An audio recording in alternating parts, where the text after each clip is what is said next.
Three Grots and a Vox is intended for a mature audience.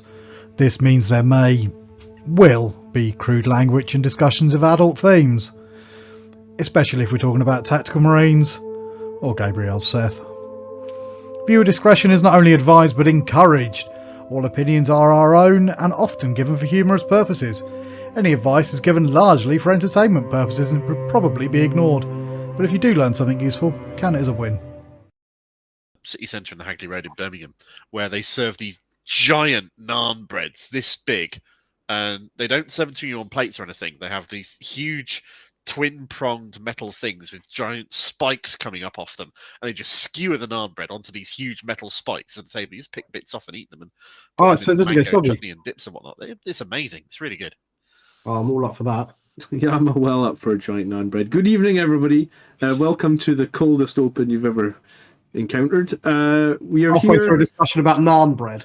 I mean, that's an important discussion. We're going to go straight on to discussing beer in a second. So, I mean, I'm not going are. to be on beer. I haven't got any cold beers. I do, however, have a fresh bottle of mead, so I'm tempted to crack that open. But I've still got half. Cold, or is that like lukewarm? It's lukewarm. It's actually better warmed. If you leave it by the fireside for like 20 minutes, half an hour or so, and warm it, it takes on a whole different character to it. It's really good. Don't tell me you're one of these people that drinks mulled wine. I prefer a mulled wine's disgusting. The only reason a mulled wine is if you've got bad wine and you're trying to get rid of it. I prefer a nice mulled and spiced cider, I must confess. Okay, well, I'm joining you tonight because it's normally a school night, which means I can't drink. But, whoa, I don't know. Can we see this? Can you read that? The green screen making it invisible. Oh, hey, Grots, Saradine, thank you. You are a star and amazing, as always. Much appreciated. Yeah, dude, thank you so much. So this is a New Zealand North Light Ale. That looks tasty. I've gone with the Hogarden. Because I was a bit light of beer in the fridge, so I've got what my boss bought me this for Christmas. I'm still on my half a glass of cold soft drink to try and wash down the far too spicy Mongolian beef. You're such a wuss. Shut up, Sammy. Yeah, all right, fine. Fuck you. No spice, no life. I mean, there's such a thing as too much spice, but... Well. John, you're going to be the tiebreaker. I bet you're a massive wuss as well, and you're like, I'll have a korma. What, you mean when I go for a curry? I want to tell you a story about actually going to a curry one time, right? And chili garlic is about the hottest curry that I will eat, right? Which is mainly just chilies and garlic, so it's very hot. It's nice, nice curry. We took clients out, but I mean, it's a hot curry, right? We took clients out for this night out, and I ordered the chili garlic, and the guy sat next to me ordered the chili garlic, and when they took the order over to the table, they said, We've got 2 chili garlics. Which one of you wanted it extra spicy? And I was thinking, well, it wasn't me, because chili garlic's about the limit of my tolerance. And the guy that you're with, the client that we're with, was like, no, I definitely didn't have mine extra spicy. So I had the extra spicy chili garlic, and like halfway through the meal, someone said to me, John, are you okay? And I was like, yes, why? And there was like, there's literal tears streaming down your face. And I was like, yeah, it's nice, but holy god damn it, it's hot. Was it a successful client meeting? Did it went well. The deal afterwards? It went well, but yeah, I mean, I ate the hottest curry of my life. I probably will never order chili garlic again after that night. But yeah. I've definitely made that mistake before. I remember being 17 and taking a girl on a date to a curry house. And then, because she ordered like a madras or something, I thought, I've got to one-up this because I'm 17 and stupid. I was like, I'll have a fowl. Oh, no. Oh, no. Okay. Well, if we manage to get you both down to UK Games Expo one year in Birmingham, then we can take you out to this Indian place and just have colossal naans skewered on enormous metal spikes and see how hot we can torture people with in the curries. Okay. No, I've grown up now. I'm not quite so stupid. Really? I enjoy a good madras, but... All right. Now I'm at the point where I can go, do you know what? That's too much. Is that because you've actually started keeping fit and taking care of your body? No, well, I'll tell you what it is. It's when I was in China, this is a good few years ago now, I remember meeting my wife's family and they eat really spicy food in China. Some of it's really, depending on the region, it's ridiculously hot. Wow, and they were like, spicy food? I was like, yeah, I like spicy food. It turns out what I think is spicy food wasn't even close to what this was. Yep. And since then, I've learned to just say, a little bit spicy. So we should probably actually do something related to the stream that we're in. Hello, We should. Aradine. Hi, nice to have you here. Hello, Dadside Hobbies, if you're still here. Marcus, the Geiger Counter. Jimmy, Juan, Thunder, Nick Foreman, Wolfguar, Free Radio Armageddon, and James Richards. Nice to see you here to join us to talk bollocks for an hour or two. And have you compiled a list of all the stuff we came up with? I have. This is Beautiful. we are ready to go. In fact, So we have stuff from the year in review to actually talk about. Is this going to be a better year in review than last year's stream? no. Okay, Depends cool. how you define. I just wanted better. to set the bar, like where we are. Okay. I mean, we've kind of gone out of our way a bit to try and think of some positive things that took place, so that we can't just be neggy Debbie Downers the entire stream. I'm not a bit Debbie Downer. I always look for the fun in these things.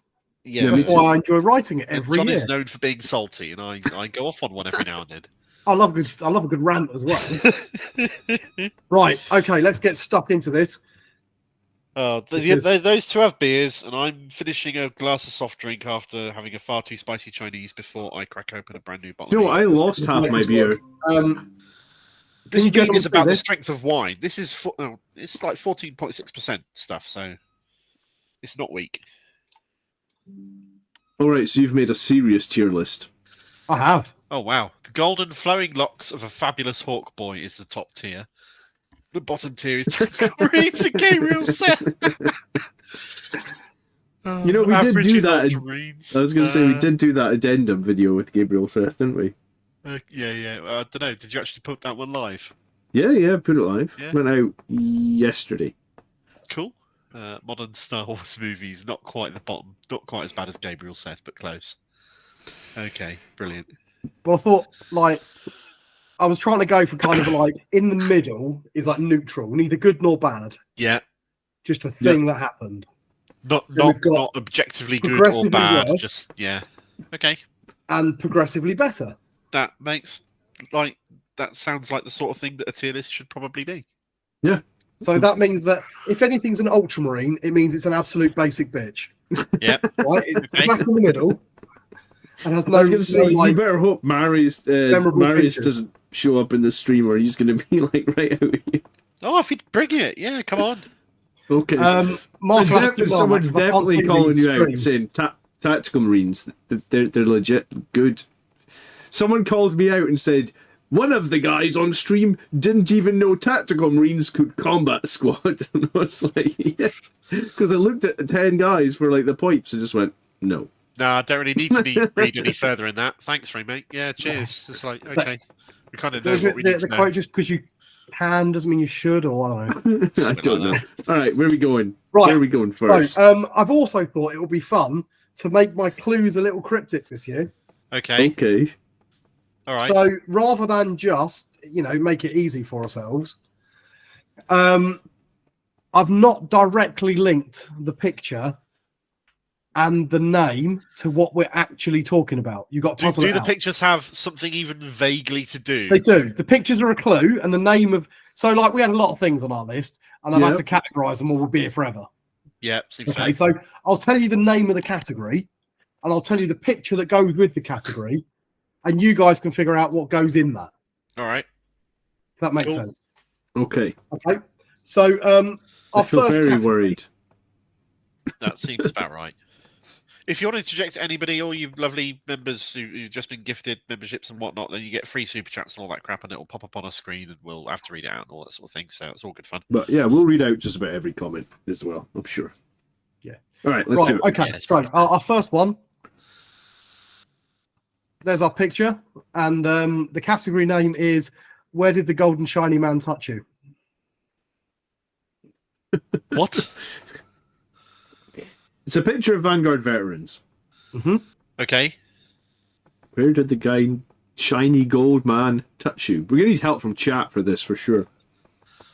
Well, there's Death Company down there as well somewhere, so either one of them could be the inevitable melee is shit now complaint. It's where did the gold man touch you? So, what's the link between shiny golden men and Vanguard vets? Sangard? Dante. No, Dante's Dante's link. in a different one. Dante's in a different category. Okay. What is the other link? Sanguinary priest. Think about what they were like in 9th edition. Sang Priest is not gold, mate. He's So in 9th edition they were not amazing, but they were better than they are now. They were good. They were fun. They were core. Don't know. I feel like it's catchphrase. Core's a bit. It is a bit like catchphrase, isn't it? It's just like a shit version of catchphrase. They were elites. They were elites in 9th edition. Right, Tom, we'll be here all day if we keep this up. Yeah, we will. Yeah. We'll do better on the next one. Right, so this is units that used to be really good, but for no reason whatsoever got massively nerfed coming into 10th edition. That was a bit sucky, yeah, with the whole removal of all of their individual weapons down to just one generic weapon type. And... So heirloom weapons, all of the custodian stuff losing 3 inches of movement. The Rogel Dawns gets an anti-tank gun that doesn't work against tanks. Yeah, so this is basically like the rule simplification we got coming into 10th edition. This is all those units that used to be really, really good, and then for no reason are now really, really rubbish. Well, the reason was probably GW had to change all of their different units into a brand new rule set and just couldn't be bothered to put, or couldn't have the time to put individual consideration into any effort whatsoever in there. Really, yeah. Do everything justice. I was pretty upset about this, to be honest. I think a lot of people were. I don't think it's a middle of the road ground. It was bad. It still is bad. Are we classifying this alongside the fact that they announced the legend stuff as legends? No, that's a separate thing. This is just units that made the transition from 9th to 10th really badly. And therefore were units that we'd bought lots of in general and are now just sitting I've got a cupboard full of shiny golden dreadnoughts that are never going to do anything. Based on that, I think I've got about 15 Vanguard vets. Yeah. Hello, Jim. I would say it's as bad as the modern Star Wars movies. And I really hated those movies. Well, I mean, how often are you playing Vanguard vets? I literally never run them anymore. Yeah. Well, Sanguinary Guard are in that same boat, aren't they? They were great in 9th, but now they're... Yeah, I literally never run them either. It's not the worst thing in the world. It's not the thing that makes me want to get out and curse James Workshop's name whenever I get out of bed every morning, but it is narky. So, yeah, bung it down there. That's fine. It is as bad as episode 7 and 8, but possibly not as bad as episode 9. Oh, dear. Well, I suppose in some ways, the good thing about it was it made people use different units, didn't it? Because it was getting a little bit stale in 9th of people running 30 Sanguinary Guard or equivalent of.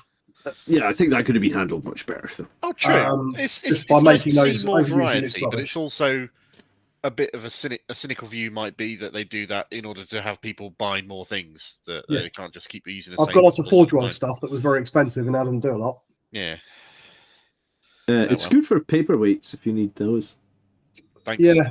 Well, the resin stuff's not that heavy. I've got a box of Venatari up there that I still haven't built. It's a really, really big resin thing, like a freaking Storm Eagle or something, I don't know. Or or Thunderhawk. So, I don't know what chat's saying because I can't see it. They're saying that Vanguard vets have been made the worst of our jump out melee choices. Modern Star Wars movies? It is indeed as bad as that. Yeah. Right, okay.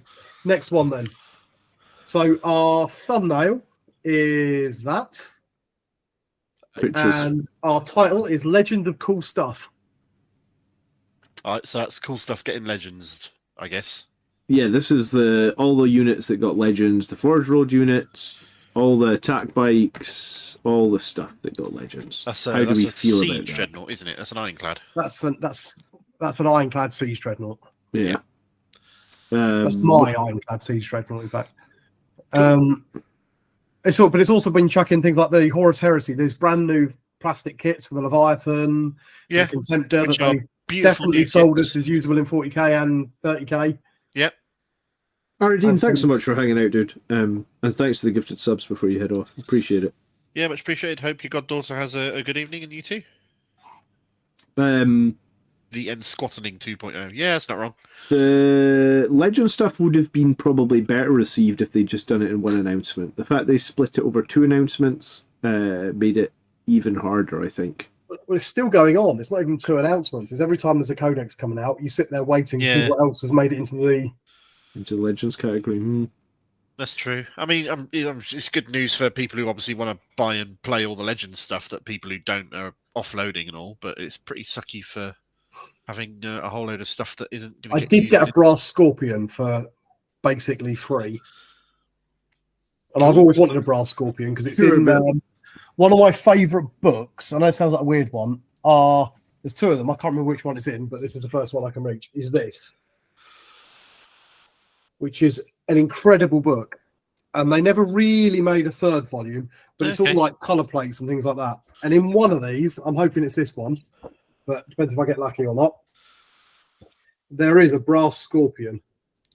Objectively, it is a good thing for game balance purposes because they've got to get the huge variety of things down to a degree rather than just saturate it with a whole load of marine things because it's obviously mostly marine things have got Legends more than anything else.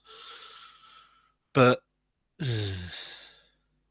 yeah, I don't love it, and I don't think I don't buy the reason that they couldn't balance it because every edition we have a handful of units that are completely, we have a lot of very competitive units. We also have a lot of very uncompetitive units every edition. I've always wanted the cherry candy paint job on that is always very cool. I was going to say, I don't know if you getting a free brass scorpion feels any better about the fact that I couldn't use it for anything really. Yeah, and Miguel says in chat, like a third of his army got mothballed. That was about the same. I think I lost 3,000 or 4,000 points. I mean, like, how many dollars? Mine was even more of it. I lost about 2/3 of my army. Yeah, because I relied so heavily on crazy Forge World or old stuff, and I love my big silly stuff. Loads and loads of Horus Heresy Dreadnoughts and this sort of thing. I'm irked and annoyed by it, but I'm not gutted by it because honestly, all the stuff I had that got Legends, I wasn't really playing with anyway. Yeah, I was playing with a lot of it. I was really upset about my siege drill. I finished like 2 minutes before the Legends announcement.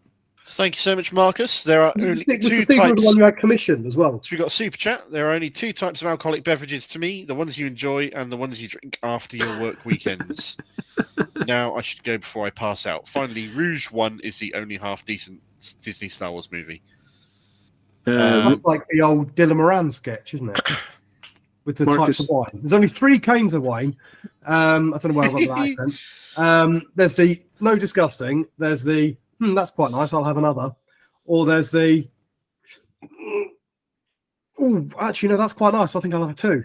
I don't know if you guys caught as well. By the way, Disney announced either yesterday or the day before that Andor season 2 is now been delayed to 2025. I did see that they had announced another delay, but that's fine. If that's how long it takes to do it and do it well and make it good, then yeah, take all the time you need, guys. Yeah. I haven't watched Andor season 1 yet, so I'm not that worried. You should do. It's awesome. I know I want to because it looks like we had that discussion in an episode a while ago. Yeah. I think people are generally quite upset about Legend stuff. I think it could be a bottom tier even. For me, I'd put it alongside modern Star Wars movies. You reckon it wasn't that bad? No. I can see why other people, yourselves included, would stick it down a really, really angry tier. But for me, at least, I'd only put it next to the modern Star Wars movies. I think it's probably, for me, it was the worst thing that's happened in 40k this year. And I've been playing 10th edition and I've been enjoying 10th edition. And I always was an advocate of like, I don't, some people hate the Primaris Marines. I was never in that boat. I pretty much own every single Primaris kit. I pretty much bought every single Primaris kit. It was just more the fact that like it just makes you question, like at what point are this unit that like because there are still firstborn units in the game. Like I'm not buying any more. Like I'd like another Vindicator, but I'm not buying it because like I don't want to throw £100 down the toilet essentially. So I think it's done that to people as well. So probably it's accelerated the demise of the firstborn because people like me are not willing to buy those models anymore, which will accelerate them getting removed. And I just don't. I get your point. No, that's fair. We've kind of got over it now, but I wouldn't say we got over it, but we got past it. I can be completely honest, and I'll say that it really killed a lot of my interest in 40k. I've spent a lot more time in 10 buggering around with other game systems. I've been putting a bit of time into BattleTech lately. Yeah. I've been putting a lot of time into my Blood Bowl. I don't have a lot of time for painting and stuff like that anyway. because a lot of my favourite stuff, especially the Dreadnoughts, I can't play with anymore really, and that killed a lot of my. The variety was what drew me to 40k. So by killing it for whatever reason, it sort of like did squash my love for it a little bit there. Fair enough. Well, hearing both your reactions to it, there's nothing but to put it in the bottom. What's the chat say? Jim Carroll agrees with you. James says he's got some Toblerone. Well, that's always important. Yeah. Is it the Gabriel Seth of Toblerone, the white chocolate? I don't know. Some people say that those models were past expiry, but I don't. No, they weren't. know. The Leviathan was new. It was only 3 months old when they legended it. Matt Yeah, Byro well- says, on the one hand, sending stuff to Legends, on the other hand, bringing in Desolation Marines. And yeah, all right, that was a bit of a shit show. I think that you should be like, if they were going to remove those, they could have easily been like, you can play all your Leviathan Dreadnoughts using the Redemptor Dreadnought template, and they're just the same model or something. That could have been a way to do it. It seems silly to just whatever. But yeah, I think we could get hung up on this one for a while. A lot of people lost thousands of pounds of stuff, and there's no, I don't know. It's one that, as a content creator, I just sort of put it to bed because it was like, if I talk about it, I'll just bitch about it. I can never stop bitching about it. Yeah, it's just a bad thing. But we've got to suck it up and move on, because otherwise we're being like people all the time. I was going to say, people complain that it's only Space Marine players you get to moan, but then what's going to happen when, I don't know, some of those Eldar metal models get Legends? As an Eldar player, you're going to love that. No one loves their collection getting taken away from them. It's the bottom line, I guess. It's true. Right, let's move on then. Do we have something positive to balance out a bit? I'll tell you what, I can't give you something completely positive because I've tried to balance these a little bit here. Okay. I'll give you the next category. Yes. Oh, no, that's the wrong button. Gromit. I noticed that this tier doesn't have a title. It does actually, but for some reason it's not popping up. Oh, okay. I think it's because I've got it on like this what's it view where presentation mode. Okay. Yeah, fair enough. It does have a title. It's in the top. It says somewhere creating a Warhammer 23 tier list or something. Oh, cool. Okay. Right. So we have a thingy. It's Aeronautica. Title of this next. It's a bit bigger than that. The title of this next one is New Epic 30,000. Okay, so on the one hand, I'm really unhappy that Workshop have squatted Aeronautica in order to bring Epic forward and rebox all of their Aeronautica stuff, drop all the rules for Aeronautica, drop all the modern 40k things that they were doing for Aeronautica, and just make it pure 30k only. That bugged the crap out of me because I really enjoy Aeronautica. Yeah. And they've ditched Xenos completely, haven't they? Xenos can go home. Yeah, Xenos because it's 30k, and whilst Xenos are a thing in that time period, because they did exist, their Workshop are ignoring the fact that they exist in all the rules they've put out for all the Horus Heresy stuff. As a game, I'm really looking forward to playing it when I can get hold of some of the models. I've got some models. I've got the box set. I've had a quick look at it. I like the models. I think the little tiny tanks are particularly exciting. Yeah. The little tiny men, they've really tried to get dynamic poses, and I think they'd have been better off sticking to the old-fashioned bolter across the chest, because where they've tried to go dynamic, they've got a few sort of extra bits of support plastic and that, which looks a little bit ugly on some of those models. Some of them are better than others, but some of them... I've been reading through the rules a bit today, and I quite like the way it looks like it plays. It all looks pretty solid to me. I'm looking forward to it. It doesn't look like a particularly balanced or competitive game, but that doesn't really bother me. I play that commander. So the new Epic does seem very good. To be fair, I could play a game today if I really wanted to, but just ignoring all the force composition rules and taking an army made entirely of Knights and Titans from my Titanicus collection, which would be awesome. And I think that would be quite fun. And I think you probably can do that. Same with your Aeronautica models, as long as they're you just can't legally do it within the force composition rules that they've published in the rulebook. Yeah, but you can do it based on everything in that as of rules. Yeah, absolutely. You know what I mean? It's not... You can house rule it. Yeah, It's not something that you'd have to do a lot of work to house rule. You just say... You don't have to create data sheets from scratch. They're all in there. You just other things that do bear mentioning about the release of New Epic was the interesting story of its release. that it was supposed to be released back in August? Like 3 or 4 months before it did get released, and got then there held was- back for officially undisclosed reasons. But rumours are that it had a printing error in the German translation of the rules, involving some kind of far right language or wording in there that they decided that was that would Other be a rumours little bit included too much. problems with the models, and some of the models needed remolding because the quality wasn't good enough, and they had to bring a load back. Yeah, that might be, I haven't heard that one, but it's fair. Whatever is the reason, it was delayed for about 3 or 4 months for its release.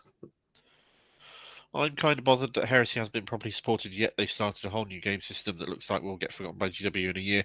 The thing about Heresy not being supported is that they planned out all the releases that they've done over the last year 3 or 4 years ago in order to start moving all of the Heresy models from resin to plastic, getting them into production, getting them tooled up, getting them up and running. So everything we've seen now and have seen for Heresy started about 3 years ago.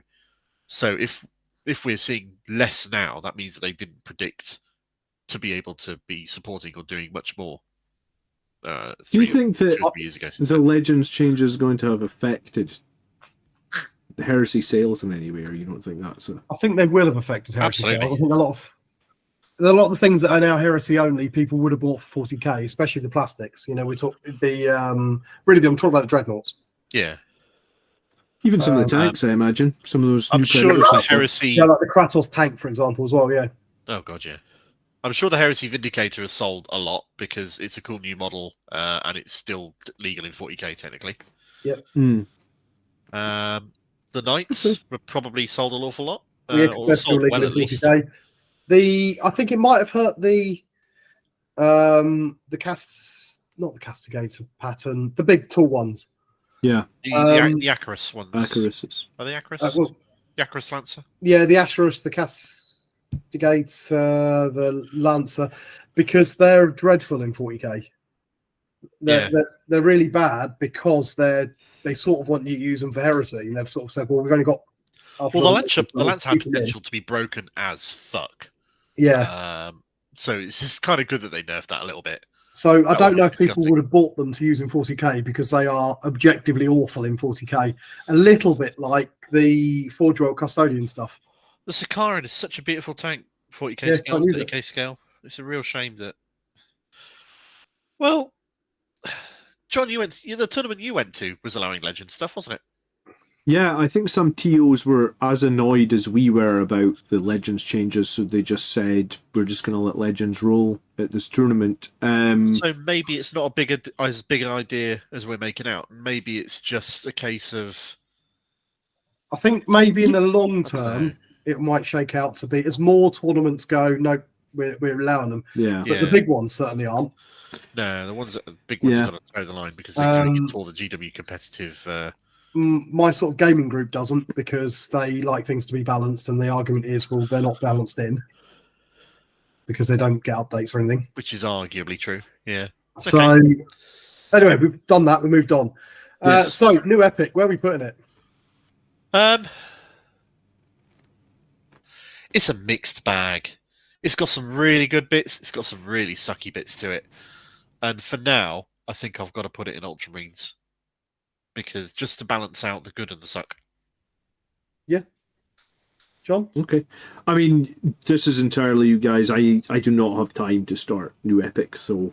I saw a video today of someone who put all the individual Space Marines on individual bases so they could play Horus Heresy on a tiny scale.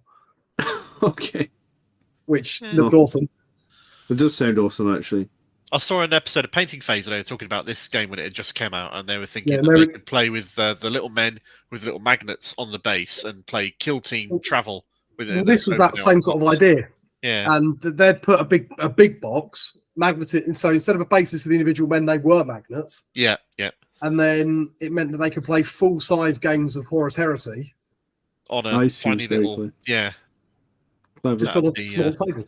That'd be fun. It was a good idea. Yeah.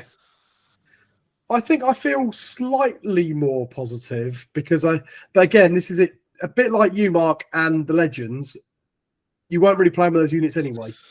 And with me, I didn't have a Xenos Aeronautica army. I've got a Space Marine one, so it's effectively nil there. The flip side is that the Aeronautica rules I've got are still valid. The Aeronautica models I've got are still valid. Except that you can't buy any more. If I can't buy any more, then okay, then I can 3D print some planes that look slightly like them, but aren't them. I won't feel bad because you won't give me a way of buying them legitimately. Yeah, exactly. So kind of how I feel about Battlefleet Gothic. Pretty much. Yeah. I want Epic to be good. I think it will be good. I think there's just enough around it to not quite make me happy with saying it's good yet.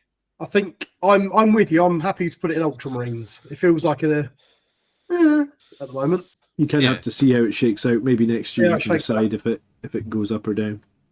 Although if they've got some Epic boxes in at Warhammer World next week, then I'll pick up a box or two. The new models are so cute. The tiny little drop pods and as soon as they can release drop pods, I'm having some of them straight away. Right, okay. Happy with that? Yeah, what's next one then? Will they have to be in the expansion? Yeah, go for it. I've called that, to be honest, this one's a little bit too obvious, I think. Okay. So I'm not going to give you the name of the thing because I think that will give it away. Okay. I don't know what that picture is. Is it like a Imperial Armor book? No. Wonder if you can get that. I can't. Because it was a real book. They did release it. In fact, they released 3 volumes of it. Hey? And it's not like a fluff book or something like that. It was a real gaming book. Is that a Horus Heresy rule book? No. Much older. It's not. Long before Horus Heresy was a thing, as in like a game system. I don't know what it is, but the picture on the front of it reminds me of something. I went into a new local gaming store over the weekend and found that they had some stock of this model in, so I bought her because I didn't get the chance to buy her when she was first originally released. So she's still my favourite Sister of Battle model. Oh, she's amazing! It's a great system. It's so iconic. It's really good. Yeah. Is it the Arcs of Omen books? Says Miguel from chat. Is it the what book? Sorry, I didn't catch that. Arcs of Omen?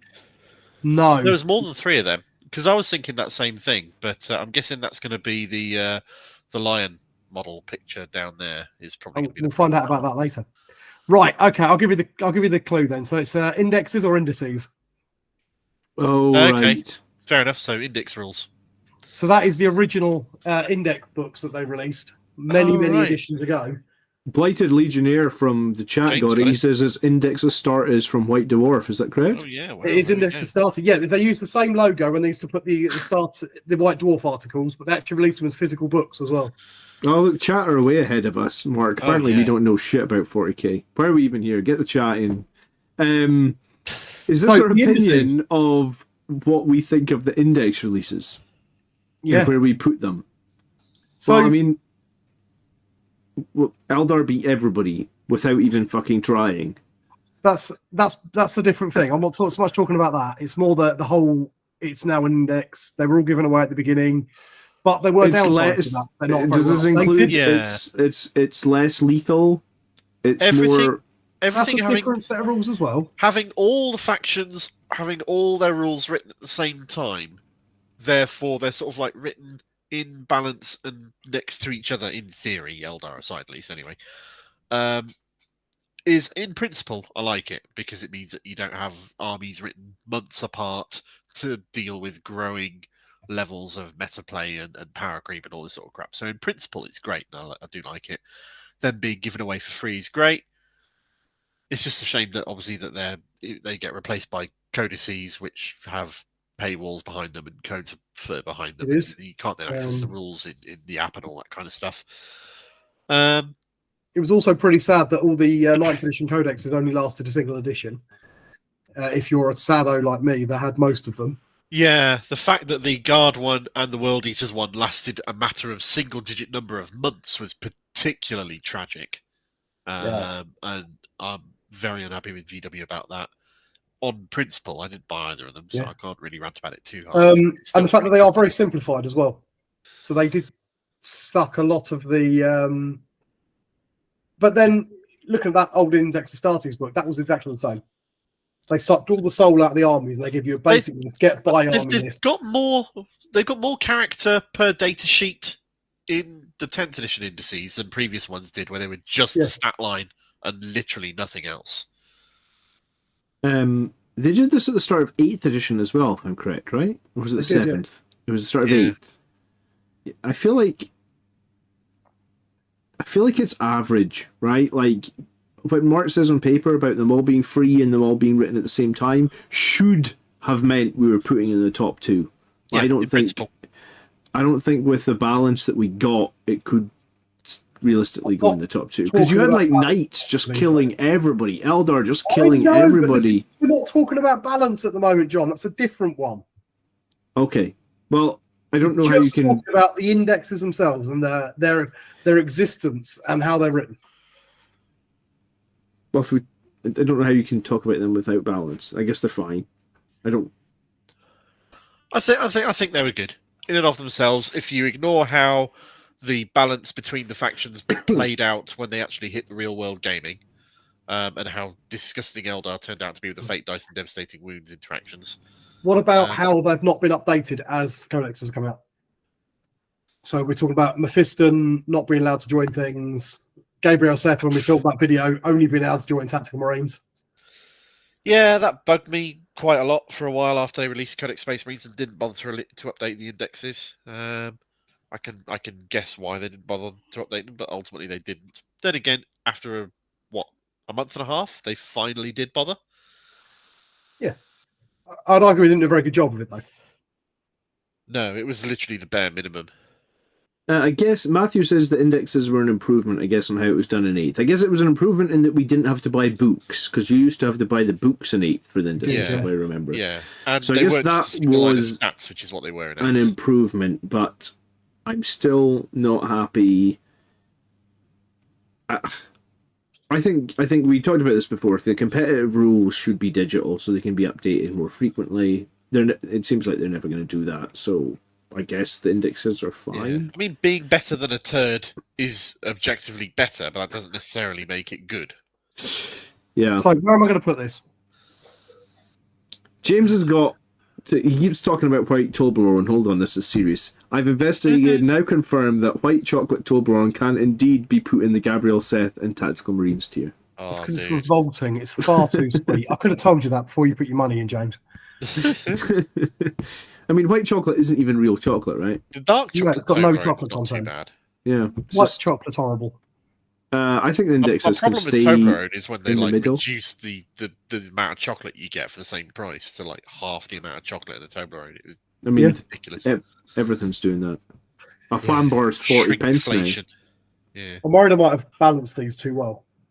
Okay, it's Ultramarines, unless you guys want to put it somewhere else. No, it doesn't deserve to be higher than Ultramarines, and I don't really want to put it lower because I'd like it to be good. I like the fact that they're free. I like the fact that I can download them.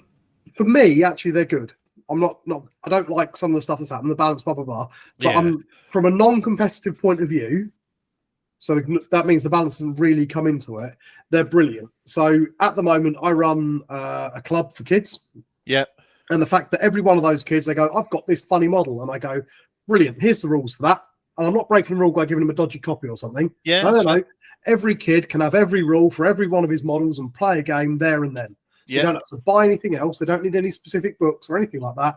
If you get a box of models at Christmas, your kid can play with them. And I think that's really... And while ultimately it's a bit annoying that they've removed the Space Marines index upon releasing the Codex, I mean, basically everybody's got saved copies of it kicking around, so getting hold of a copy isn't going to be too difficult. And it was freely available, so I don't feel bad giving that to the kids. Yeah, in fact, what I've done is on the kids have a Teams group, and I've loaded all the indexes in, so whenever they find a model or want to play with a model or something, they can just check out a new army or something like that. And I think that's really genuinely very good. Yeah, it's a good argument. Should we bang it in Ultramarines and move on? So I think it should be high. Oh, okay. I think it should be a Custodian's Oil Dabs. I could be on board with that if they weren't deleting the old ones off, because that is barrier to entry. But sure, let's put it one up, I guess. I just think from a non-competitive point of view, and that they are very good. We can make a concession here and put it by the fact they're free does also help forgive a lot of the sins behind them as well at the same time. Yeah. Go on then, put them up. We haven't paid any money to be let down. Yeah, True. winner. That's what we're Right. used to, paying money to be let down. Those damn jump intercessors. Well, let's get back on the normal track then with our next one. Woo! All right. And I need to. Is it the Rhino that's the by one, any that's chance? I was trying to remember what the image was. There's the image. This image is very small. You I have to know. tell us what's in the image. Is it Clue. like Blade Guard All and I've written here is Tyranids? dead space. What? Say that again. Dead space. Dead Space. The video game? Well, that's the joke, but no, we were talking about Is this Warhammer. at the boarding moment. actions? Go on. Must be boarding actions. It's boarding actions, absolutely. Boarding So- actions were wonderful. They were absolutely great, and I'm pissed off that they've been thrown under the bus as time has gone by. I'm in the same boat. I wanted to film a game of boarding actions for the channel, and I don't know how to play it. I don't know where. There's no like one-stop shop for like where to get the rules. How Yeah, can there I is. play it? Yeah, there is. Well, it's not easy to find then. It really is. But all right, I'll talk you through it at some point. So actually, fuck it, I'll talk you through it now. So go on to Warhammer Community. Uh huh. Just open up a page now if you can. You have to take over Sanguinius presenting, I suppose, if you do that. But No, but just tell me and I'll remember. all right, Warhammer Community downloads Warhammer 40k. And I in thought I there- needed all those Arcs of Omens books for the maps and stuff like No, that. so if you go down to the resource type additional rules, you've got boarding actions, mustering rules, and boarding actions. It's two separate files. The boarding actions file itself gives you how to play the 40k game in boarding actions. Okay. That's like the addition to the core rules of 40k. Mhm. Boarding actions mustering rules is how to create an army for boarding actions. The Arcs of Omens book add in faction specific rules on top of that.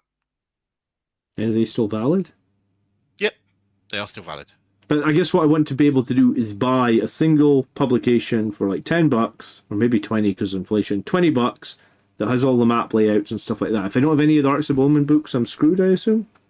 Well, you can still play a game of boarding action, but you can't play the kind of boarding actions campaign. Yeah, they have campaigns and maps and scenarios and stuff in the Arcs of Omens books. So the Arcs of Omen books is the Arcs of Omen campaign, and you can't get that anymore. But you Yeah. can play with the terrain and with all your models that are allowed. And the all of that. basic map and basic mission that comes in the free downloadable rules Yeah. document I just mentioned. Okay. But So what's good about boarding actions as it stands then? Like if you didn't well, pick when up it the came boarding out, actions books, it was brilliant. Apart from something that I'm going to talk about a little bit later, which James Gibb helped me out with, which was I missed one of the books, and that was a pain in the ass. Yeah, it's fair. I bet. And now I've got a set of books that are almost worthless, apart from a fluff perspective. Apart from building the terrain into layouts and taking it Yep. apart and take down at the end, you can get through a game in about an hour and a half. Games are approximately 500 points, and they play like a slightly more complicated version of Space Hulk.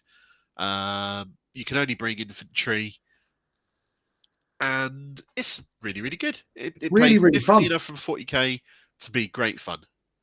It's just why have they seemed to stop supporting it? They made such a huge deal 8 months ago, saying how it was going to be supported all the way through 10th. It was the new big thing, and buy all of our terrain and buy all of our very expensive books. And then 10th comes out, and they, apart from the very brief release of a PDF that's not been updated, they dropped it. Yeah. They have been slow to release books in 10th. I don't know if that's just a general thing, but like remember you would get chapter approved like every 6 months. Well, like I haven't heard anything about a chapter approved. Shh. Don't ask to go back to chapter approved every 6 months again. No, I Do you mean honestly want to have to be buying that every 6 months again? not really, but I mean like I would like to know when they're fixing the mission cards and stuff like that, you know? What do you mean fixing? So So there's like 8 mission cards you can't do in turn 1, Oh, but you draw that's them the every different friggin' one. game and you're stuck with them, you know? if, Stop moving into if different that's a points, problem John. for both sides, Talking about then boarding that's not a action. problem. Okay, well, yeah, I mean, I would like to play boarding actions. I would like to have more than one option of terrain. I would like to be able to get those rules to make a video for my channel, and it's not easy to do. So, Well- based on that, I think that that's crap. That's If you, fair enough. I mean, at the time, I bought the terrain, right? So, like, I bought the £180 terrain, but I didn't buy the books. I didn't expect to not be able to buy the rules in the future. So, I mean, at the time, I made a choice to buy the terrain because I figured that's what I would need first to make games. So I have the terrain now, and I've never been able to play it. One of my friends does have the Arcs of Omen book, so I guess I could borrow them, but he's not the most reliable person in the world. Yeah. I mean, I've got access to the Arcs of Omen's books. I've got access to the content I need from them for the armies. I've got them there. I can help you out, but Can you run a box dreadnought and boarding actions? No, I don't think you can. It's infantry only. You can't, and that's ridiculous because the box dreadnought is literally a boarding dreadnought. That's why it's so short. Having said that, it's probably good that it can't, because most of the other things in the game won't be able to handle it at all. But from a fluff point of view, I completely get your point. I want it to be really, really good. It deserves to be really good. It's a really, really good game. But it was, and this is, in 10th edition is slightly different to overall, isn't it? I mean, we've thrown all the FOMO and stuff like that, because when it came out, that was 6 months or so of some of the best 40k I've played in years. Yeah, I'll agree with that. So do we put it in modern Star Wars movies? Because it's not supported properly? Or do you leave it in Ultramarines? Because it's good, but you accept it's badly supported? If you've got all the stuff, then it is still good. Okay. If you haven't got all the stuff, it's still good. It's just you have to play it a little bit narratively and make up some of make your own layouts out of your terrain. Which you do. There's set, layouts for 40k in the book, but you don't have to play them. True. So boarding actions in and of themselves, I think if we judge them on that, I'd probably put them in Custodian's Oil Dabs. Yep. It's just a little bit of the context that's dragged it, that is weighting it down a little bit, really. Okay. All right. So leave it in C? Yeah. Or leave it in Ultramarine? You leave it in Ultramarine? Okay. Yeah. Fine. It's as right, let's move on. Ultramarine. I don't know what the chat thinks. They're okay with that, I think. Chat's happy. It does feel a little bit like it was dumped in favour of combat patrols. I kind of see where you're going with that. I think it was to an extent, and the combat patrols I should have put on here because they are dreadful. Yeah, they're not good. They are dreadful. They're so unbalanced. It's not even fun. It's not like unbalanced, but it's okay if you're playing casual. It's just unbalanced, so not fun. Yeah, has your combat patrol got a vehicle in it? Great, you win. I did ask Colin if he would play me with the Death Guard combat patrol, and he said, I will never play another game of combat patrol in my life. So it's like, oh, that bad, was it? He was like, I went to a tournament, played combat patrol as Death Guard, and apparently it's horrific being a Death Guard player in combat patrol. I played a couple of games. I played with the Custodian. One was broken. It was way too good against anything that isn't vehicles. The Space Marine one is a bit so-so. The Tyranid one was rubbish. Okay. It's probably tweaked a little bit now because it was when the edition first came out that I was playing that. Anyway, so next one then. Yes, what's next? So here's our next guy. And the tagline that goes with it, you might not get this one. This is a tricky one. Okay. Is "You're terminated"? Terminated. Cursed City? No. He looks like a Blood Bowl vampire. He looks is like a Blood Bowl vampire count of some kind. Yeah. He's the new Blood Bowl star player model. As someone who doesn't know much about Blood Bowl, the Blood Bowl is irrelevant. I've just picked it because I didn't want people thinking "You're terminated" is me talking about Legends again. I'm only joking because you're terminated. Too well, unknown. If it is about the new Terminators, then not just. Okay, new models. New models. All right. All right. Just what have the new model releases in 2023 been like? Is that what you're asking? Yeah. In terms of quality and build, they're stunningly good. GW Plastics go from strength to strength. Absolutely, they're amazing. We had a new Dante model for the first one for a very long time. The new Azrael was technically 2023. Yeah, absolutely. We're not going to talk about that new weird 5th Chaos God / Demon Prince Machini Man thing, whatever. Vashtor, yeah. It was a beautiful model, though. No, it wasn't. It was an awful. Was he not? I never saw it in person. It looked good for the pictures. Can I say something that might be a negative of new models? No. Yes, of course you can. Go for it. Say what you want to say. The Space Marine kits that I've had have had horrific mold lines. What of the new ones? Yeah. The heavy intercessors were bad. The assault intercessors were really bad. Well, they're all 9th edition. They're all 2021, 2022. They're not the jump intercessors. You didn't say jump intercessors. You said heavy intercessors. Assault intercessors. I thought their mold lines were horrific. And Dante had a really bad mold line as well. Like a lot of people had a big chunk on his leg because they couldn't get him off the sprue. Yeah. A lot of there's a mark that a lot of people have got a flat spot on Dante's leg. Yeah, like because Reddit for like 3 months was nothing but Dante's on the Blood Angels Reddit, and like every second Dante has this big chunky spot on his leg that people apparently couldn't deal with very well. He was an absolute bugger. So he was a pain in the ass to get off the sprue. But once he was off the sprue, if you had a bit of ability and skill and knew what you were doing and were careful, then you could get him off and make him look great. We saw some phenomenal Dantes this year. Yeah.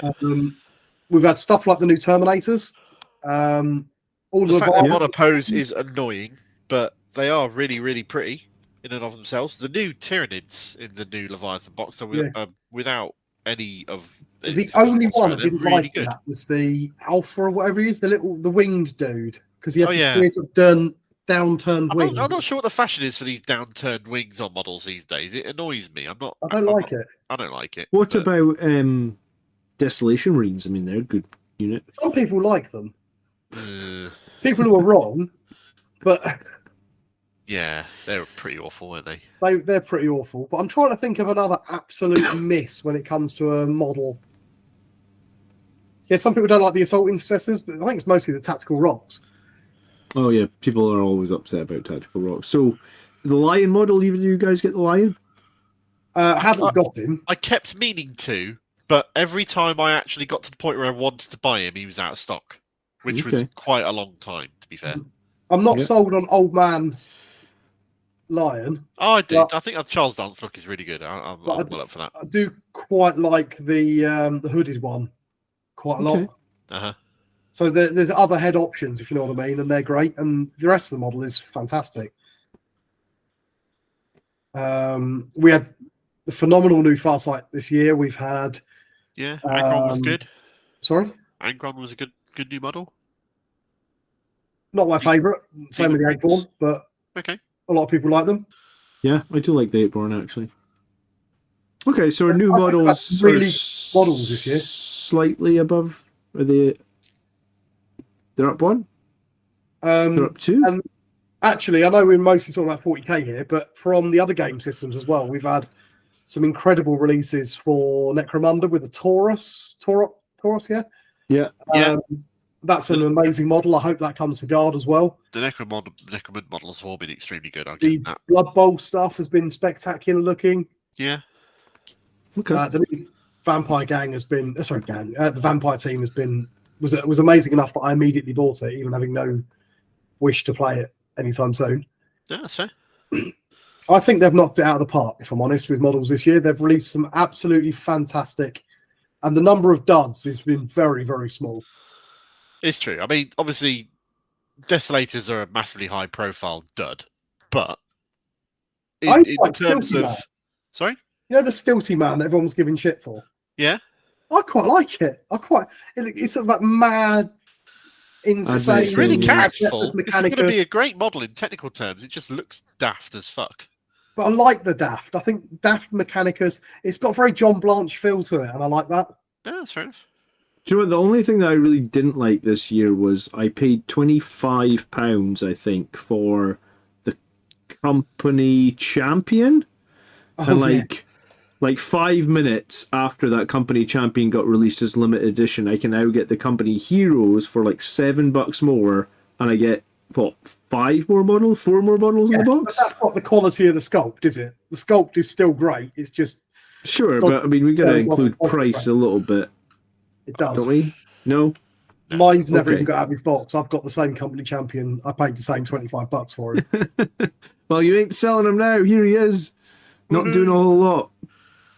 Okay. Yeah, bang up the top. In terms of quality of models, I'd agree. They are almost completely great. I think they've knocked it out of the park. I think from all the years I've been buying models from them, I think 2023 has had the most hits compared to duds that I can think of. Okay. I mean, the new Screamer Killer was super cool as well, wasn't It's amazing. All of those new Tyranids. I Yeah. didn't like the little tiny ones until I got them in my hand and realised that actually they're so tiny they're actually really cute. The new What are they floaty- called? Neurogaunts or something? Neurogorns, yeah. Yeah. Neurogaunts, yeah. The, Okay. the, I'll the the rubbish floaty again, I don't psychic care. thing with the weird crown on it. That was really Starship Troopers. Loved it. Great. Yeah. Right. Awesome. A chat telling me I'm wrong.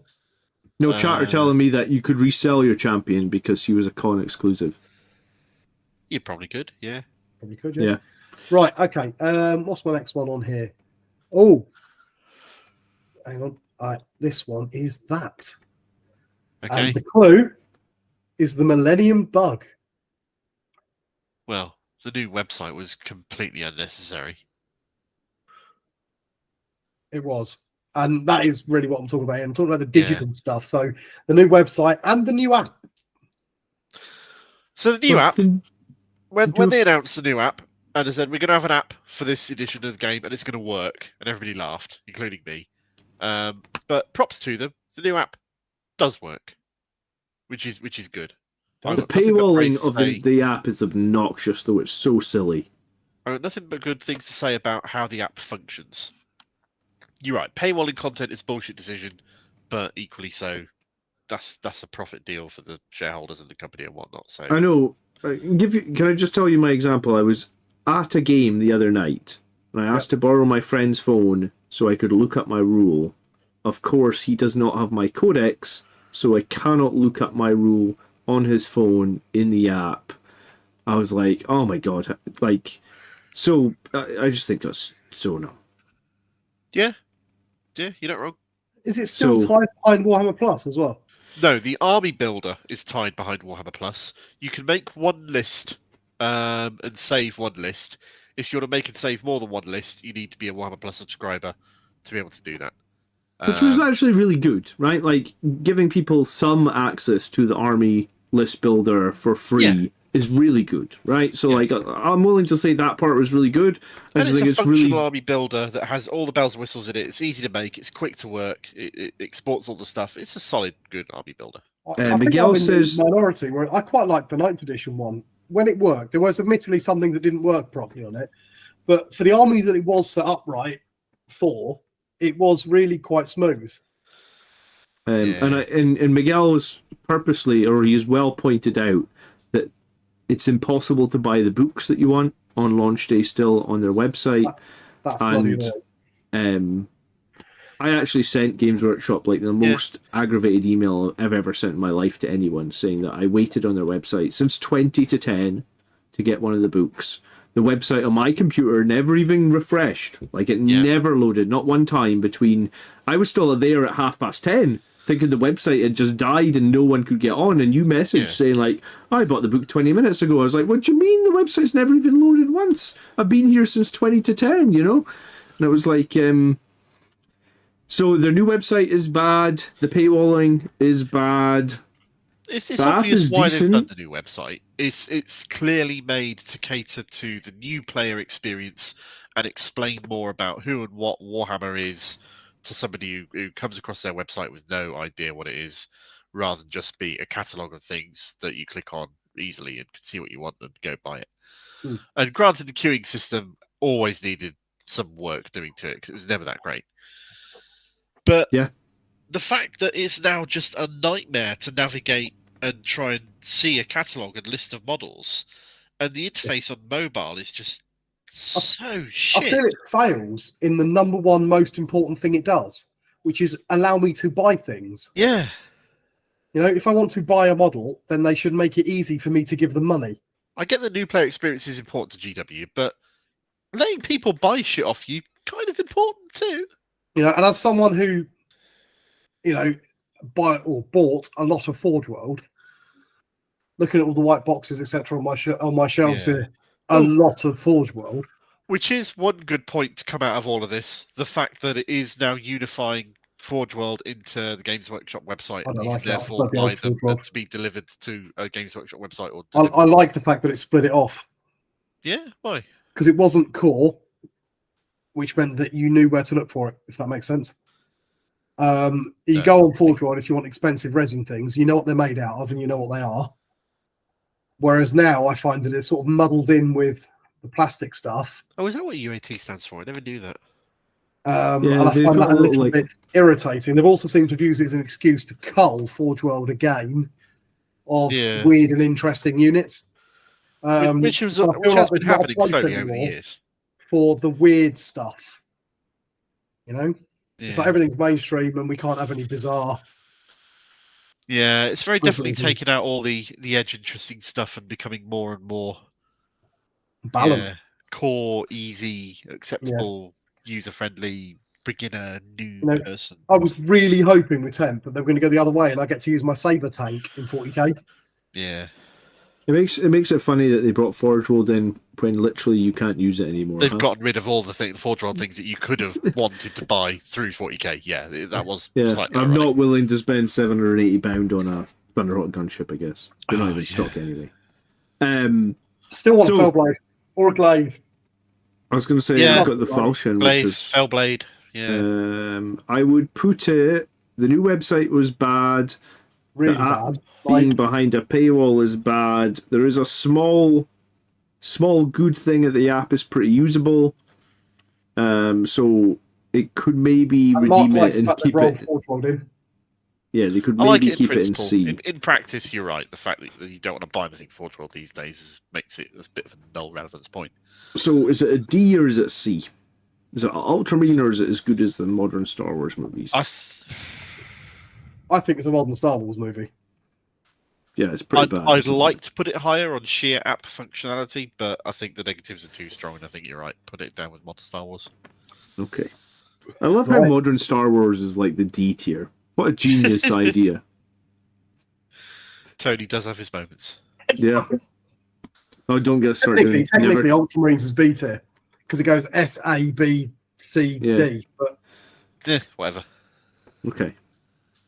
Yeah, you're right. You're right. right, okay, All next one then. Let me just check my list. Okay. Because I worked all these out. I've got color coding and everything on this end. Still have a half-built Fellblade I was looking forward to playing. Now it's just collecting dust. I'll finish it eventually. Yeah, I totally feel you. It's I get it's and I show upsetting. you.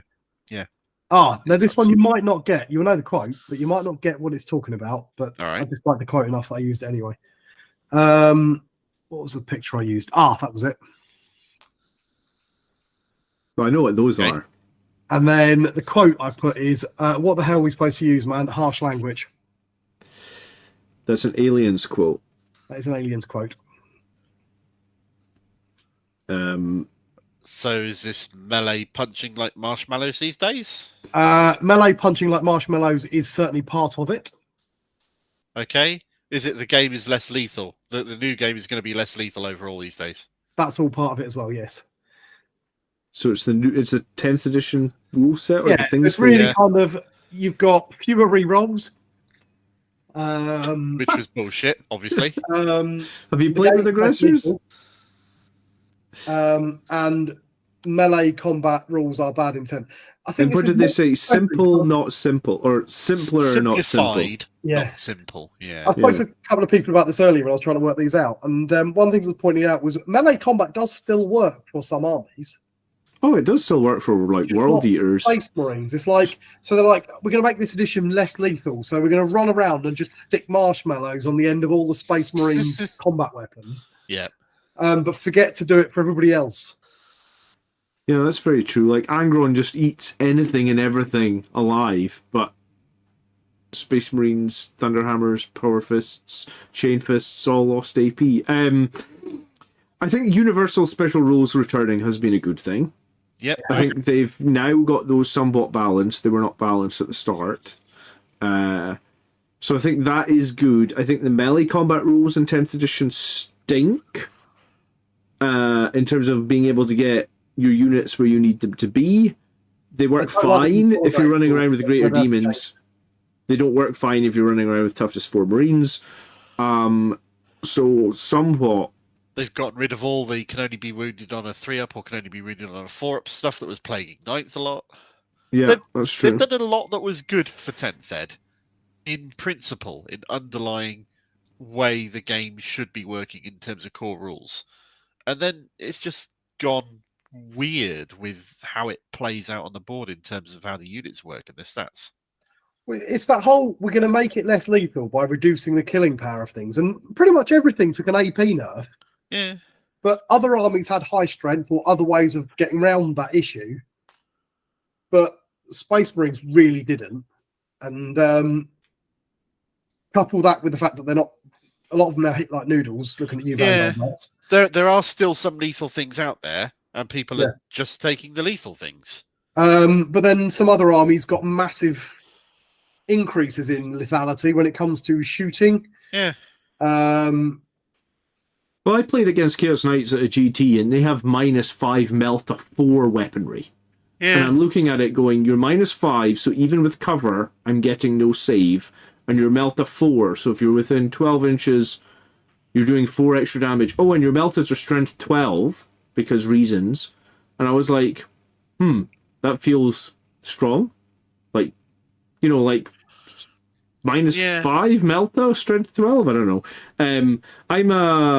I'm for the 10th edition rule set in general, but I think there's a lot of kinks they need to fix. so, they're hitting like marshmallows. Where are we going to put it? D. It's bad.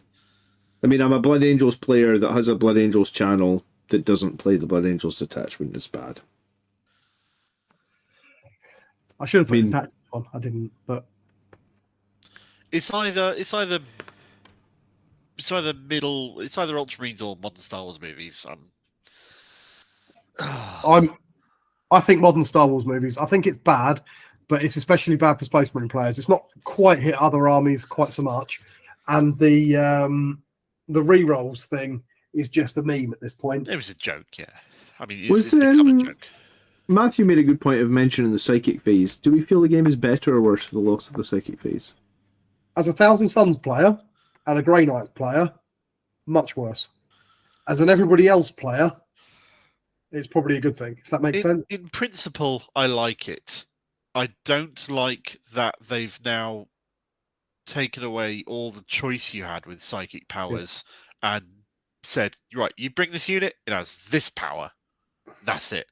The fact that it's turned Spite into a shooting attack, great, fine. The fact that it's turned the Farseer powers and the Warlock powers into things that work as abilities and buffs in other phases of the game outside the psychic phase, great. Just the dumbing them down so they only have that one thing. I just wish they'd done what they've done with fantasy, and they've said, so you still have that choice. They just got rid. If they got rid of the psychic phase, you still picked your psychic powers, but they just operate in a different phase. Yeah. So I bought this which fire cancel shooting attack. I've bought this buff, it counts in the melee or counts in the movement or whatever. So you've still got that depth. You just done away with a phase where your opponent couldn't always interact, and that the was customizability, which overall, losing customizability is a growing theme in this game, and it's a very bad trend. Absolutely is, but there's also a different point. Okay. So marshmallows are a D, or a modern Star Wars movie. I think they're a modern Star Wars movie. Which is a C, yeah. I'm going in the middle because, Okay. Right, next one then. Where's my list? Oh, okay. So that is this picture. And I've got a rubbish clue for this because I just couldn't think of anything witty to put on it. And the clue is Leviathan. Because that's High Fleet Leviathan in the picture. Okay. So cool. is this just the 10th edition release then? Or the box? More the mission deck. Oh, okay, yeah, that would make sense. Yeah, the Leviathan mission deck. How do we feel about that? I think it's better than what was it used to be called, Tempest of War. It's miles better than Tempest of War. I think the Leviathan mission deck is one of the biggest swinging hits that they've done this entire 10th edition. To play devil's advocate, I don't like the way that you've got some objectives that some armies can't achieve. Okay. But that was a problem with Tempest and Maelstrom as well. If they fix that, those two. You're right, Tony. If they fix that and they fix some of the silly ones that you can get lumbered with in turn one, then I think it could be absolutely top of the list. But right now, I would be saying it's like a Custodian's oil dabs. Yeah. I like that you no longer buy a book which has got 4 pages of rules in it that you want and an entire reprint of rule books that you don't need, that they force you to buy and pay for and then throw away every 6 months. That really hacked me off, and I'm glad they're not doing that. Yeah, that's true.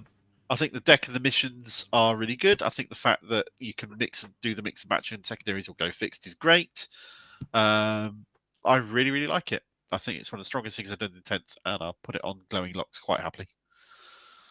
I think it's flawed in a way, but I don't think they could ever get away with the flaws without killing the fun. Because you can play fixed and not have those issues. True. Very much can play I think fixed. I'm with Mark. I think it's a golden flowing lock. Okay. Go for it. Put it there. How strongly do you feel about your custodian's oiled abs? Not. It's frustrating when you draw a card in turn 1 that there's no way your army can score.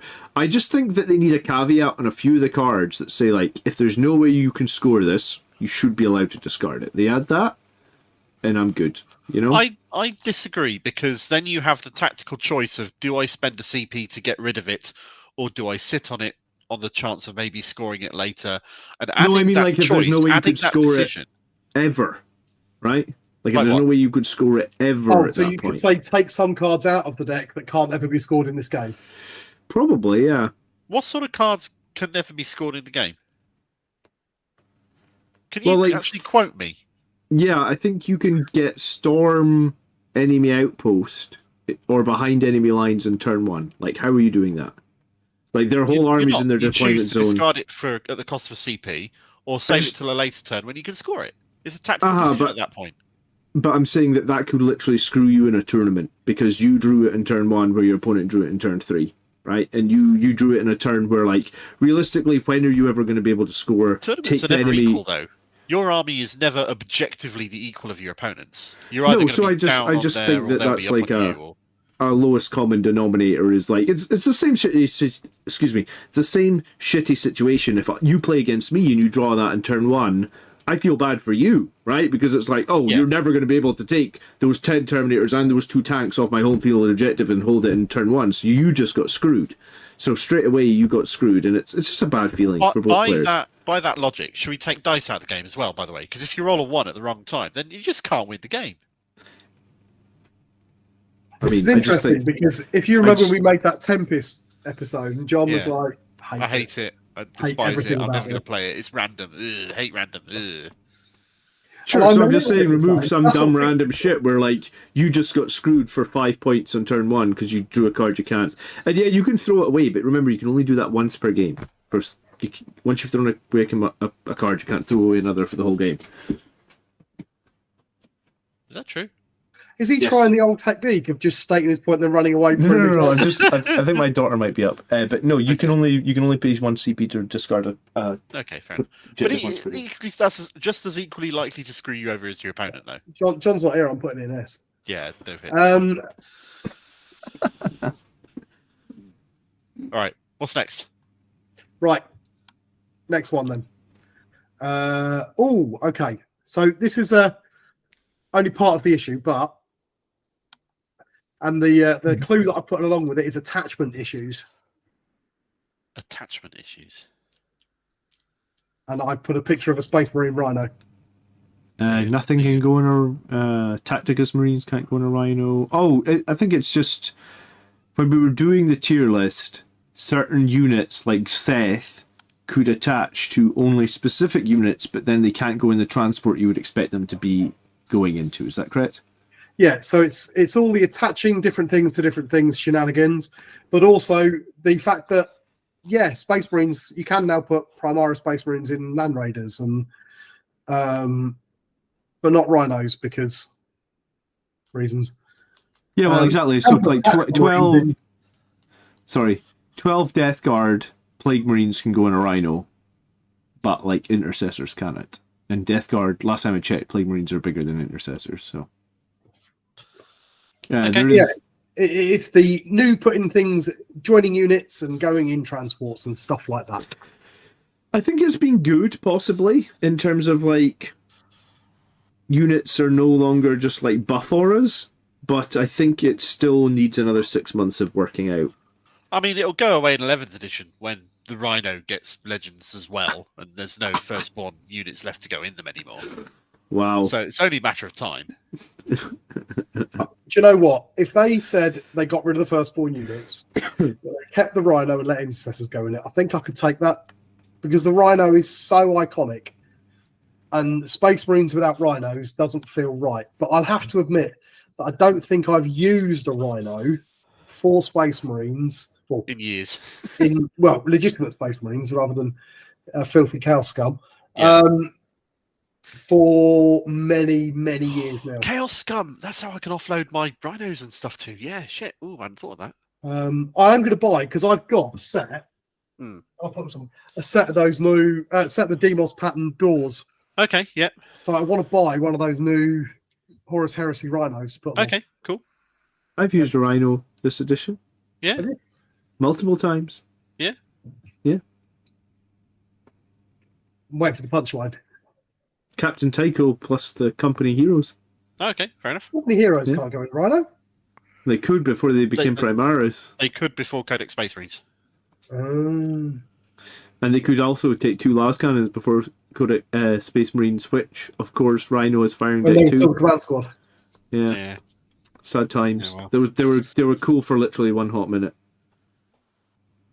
So what exactly is the theme for this one? What are we ranting about on this one? So this is attaching leaders to units and putting said units in various transports and stuff.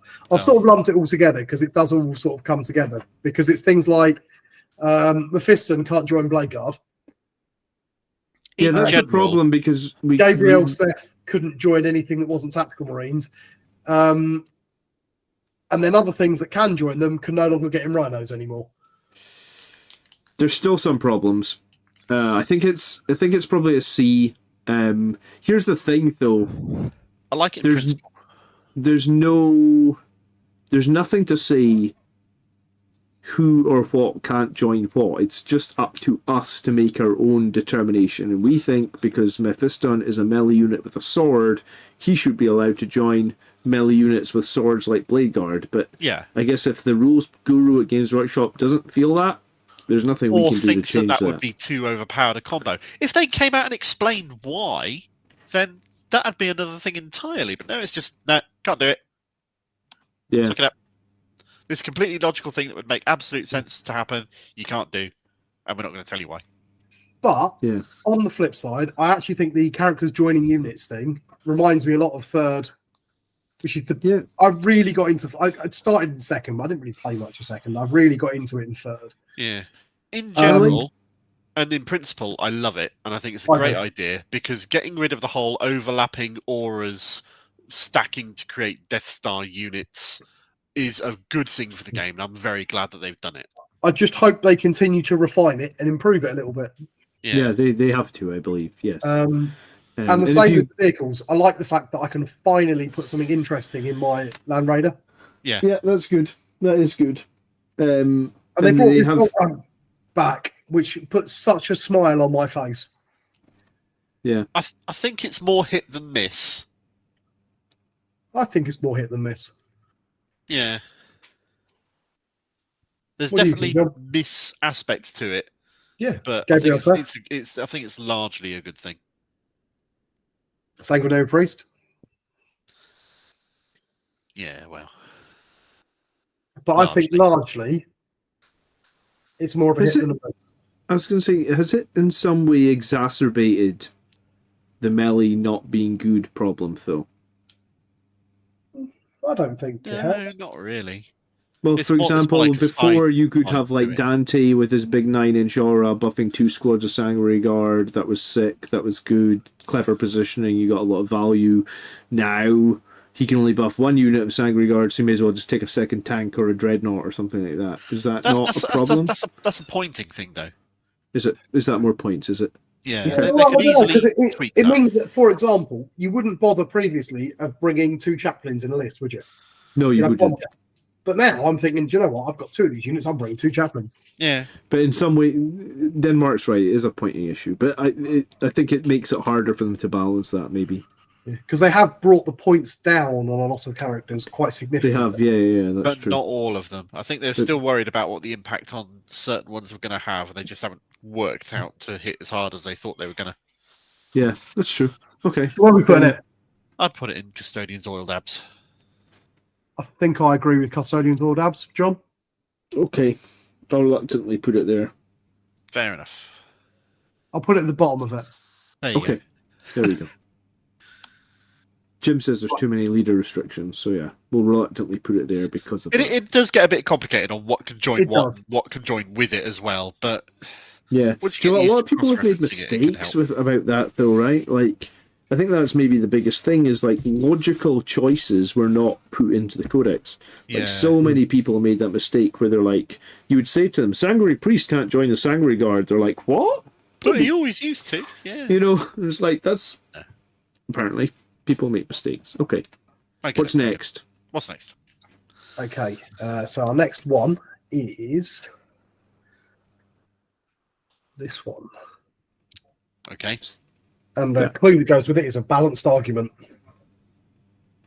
Okay, so this will be game balance then. Yeah. So this will be the fact that Eldar were bullshit. For This is the months. most balanced game, the most balanced competitive game of 40k ever. That's We what were you getting said. towards actual balance towards the end of Ninth Ed. It wasn't perfect, but it was getting really, really close with all the codexes being out Oh, good. and having 2.5, 3 years of balance passes and whatnot, and then all went shit. I mean, you can make the argument now that by their own statistics, they're all getting pretty close to that 45 to 55% that they're looking for. Yep. But from One can my argue point that. of view, their own statistics only still after the story, and the fact that Eldar have been at the 55 plus end for the entire time.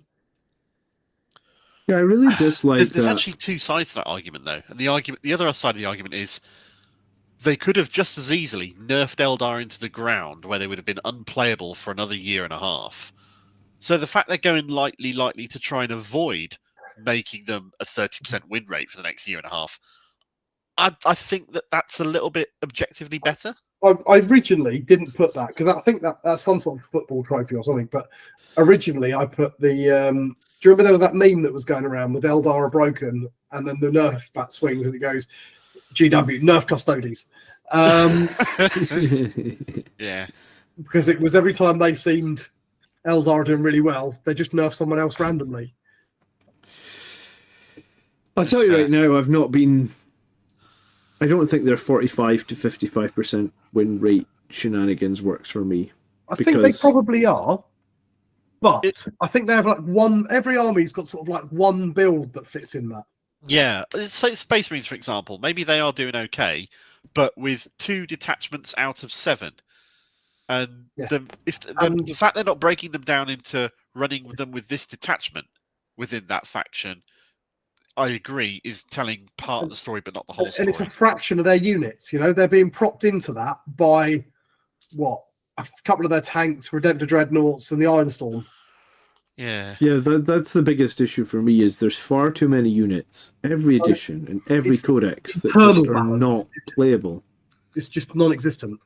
So I think 45 to 55 is still too big a gap.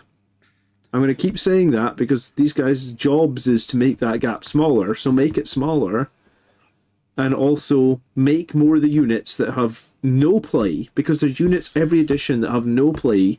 Look at Reavers, look at the Suppressors that have had no play now for 4 or 5 years. Yeah. Why are they not getting looked at? Yeah. Like, why are they going?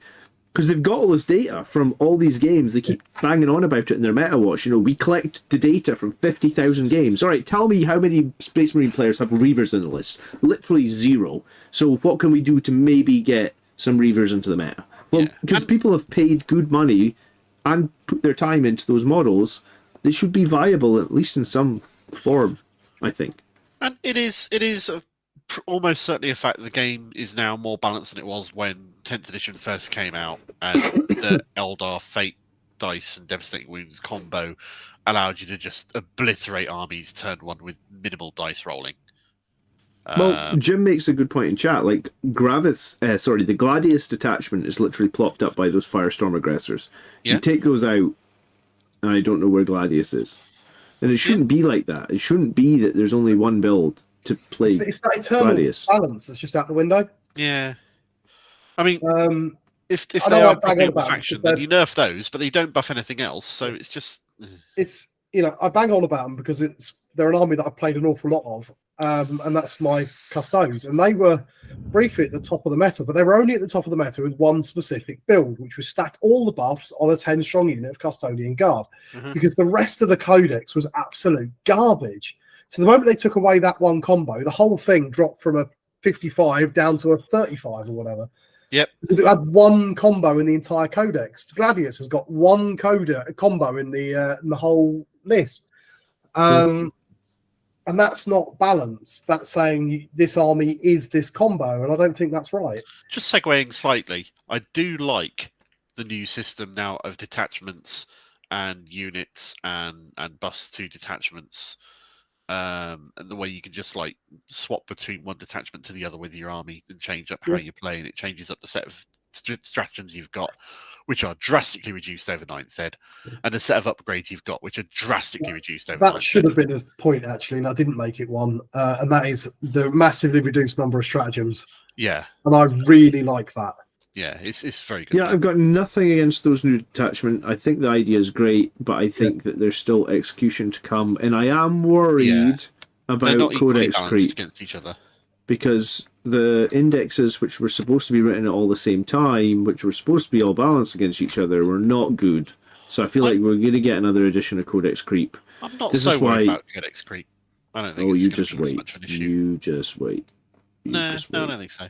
Okay, do you want to put there might be like right one now? or two detachments that will be more OP than others in Codex that comes along. But if one detachment out of 7 is OP, then that's less of a problem. If one detachment out of 7 is not very good, I can cope with that. But if one's so OP that there's no point in playing any of the others, then I think that's...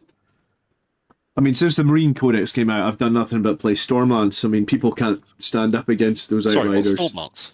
Oh, yeah, okay, fair enough. All right. My first couple of veterans have been owning the battlefield. That's true. Yeah. Have they? Okay.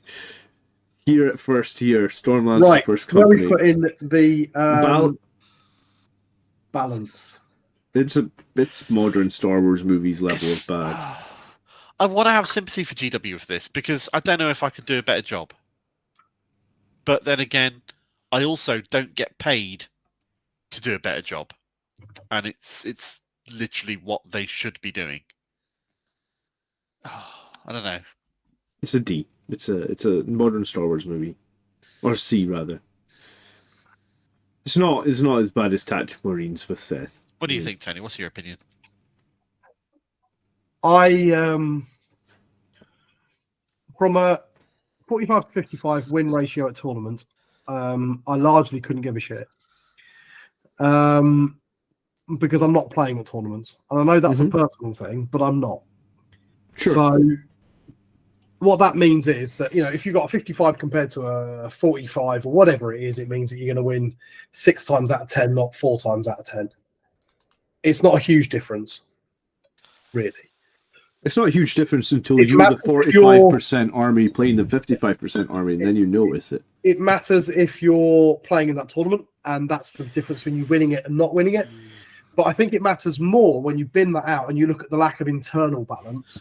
When you're playing beer and pretzels or whatever it is now, you're playing against your mates, and there are some armies that are objectively strong and some that are weak internally.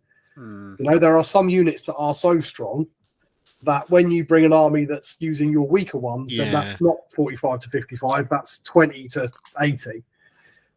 It feels like, I think the balance is better than it has been for a while, but that's only because they got so bad from going to 9th to 10th. It's propped up on feel bads. Yeah. So for that in itself, it's got to knock it down to at least a modern Star Wars movie level. So for me, it's not so much that the competitive balance, I think, is not outrageously bad. It's the internal balance and the fact that there are huge swaths of units that are objectively appalling. That, I think, is the worst it's been. I think that's worse than 9th edition. Scout bikes were cool as well. Yeah. They look really good. You're right. Put it in modern Star Wars movies. I mean, a good example of that is literally why I run literally very little toughness for Marines on my list. I'm full Gravis. Yeah. Like, I never was into Gravis. I just run them because I see them as objectively much, much stronger for the points you pay for them. No, that's fair. And that, I think, is really bad. I think that's It makes me think that all the toughness for Marines in the book need to go down like 10 or 15%, honestly. Yeah, I'd agree. But anyway. Okay. All right. We've got 3 more to go. 3 more to go. We've been doing this for an hour and a half. That's not too bad.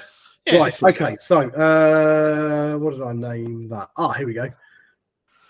If anybody's got any things that you think we should be talking about in a 2023 new review that we haven't mentioned yet, or that you'd want to see us, just say so in chat. We'd love to hear this stuff. Yeah.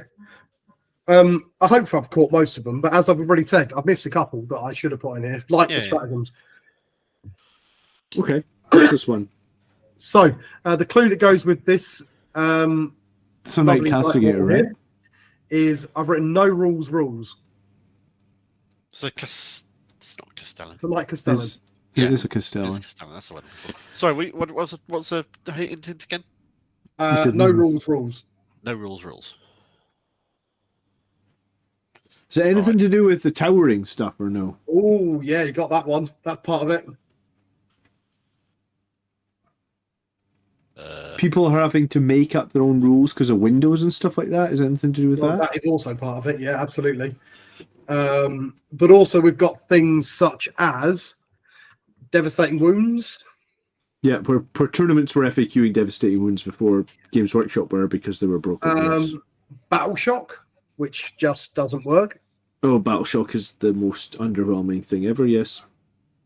I like that they made an effort to try and redo morale and make it matter. And I love the idea behind Battle Shock, but again, it just doesn't do anything really. It might have been much more impactful if Battle Shock also prevented some other things like performing actions. You know, like it'll reduce your OC, but then you can still just go, well, I'll just play a Teleport Homer instead for 8 points or some nonsense, you know?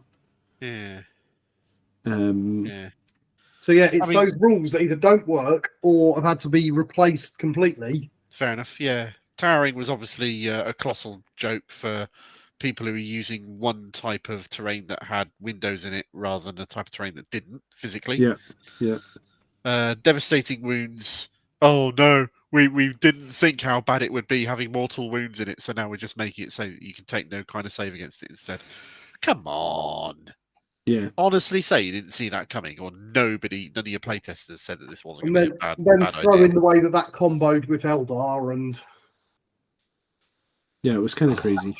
Briefly with Space Marines and Devastators. Desolation Rings, yeah. And the combos that they had with all the things that they could do. Indirect fire, I suppose, got blitzed. Indirect fire hasn't been too bad this edition. It's kind of got that. Not since they nerfed Desolators twice. True. I suppose. Yeah, and Desolation. Indirect fire, I don't think has been too bad this edition. Desolators were bad. Yeah, Desolators were kind of the. I'd argue now they've gone way too far with that. But Desolators at that point had reroll hits and wounds, which was the problem probably. Because Oath got nerfed as well. Yeah. I think this is probably somewhere in the middle. It wasn't so bad because it is fixed now, but it was bad for the 3 months, and it did take them a long, tough time to fix it. I think Battle Shock still being a joke is still not good. Agreed. No. Morale's been an ongoing problem year after year, edition after edition.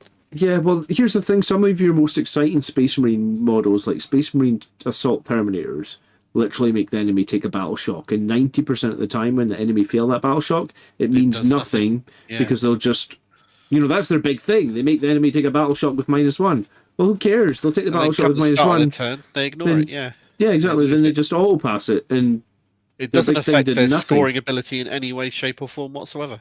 No, and it doesn't make them worse in combat, doesn't give you any sort of... Yes, they can't play stratagem on them, but most of the time, if you're charged by 10 Assault Terminators, what are you really playing on? You're just going to take the hit and then see what happens. It's not something you can bank on doing either. It's not reliable enough to say as part of your strategy for charging in, right, if I do this, these guys aren't going to be able to use their strats. Well, maybe they are, maybe they aren't. It's another reason that Reavers are so shite. Oh, yeah, because you get to do Battle Shock. Yeah, I know. It's sort of like a thing every edition does. Some things they add are a hit, some things they add are a miss. I feel like Battle Shock didn't get tested very much. I feel like it's a step in the right direction. Let's give it that. Let's say Battleshock is a step in the right direction, but needs some other negative part attached to it. I don't know what the negative part is, but if you're failing it, there needs to be something wounds negative. for mortal wounds were great when they're on a 1 damage assault cannon. When they're on a 12 damage wraith cannon that can wipe out a unit that it looks at from across the board without even rolling a dice, thank you very much for its fate dice. Yes. Then that's just a step too far, mate. Again, it's good in principle, but there's so much feel bad surrounding it. I kind of want to put it in modern Star Wars movies again, just like the balance thing. I'm okay leaving it in the middle. You're the deciding vote, Tony. I'm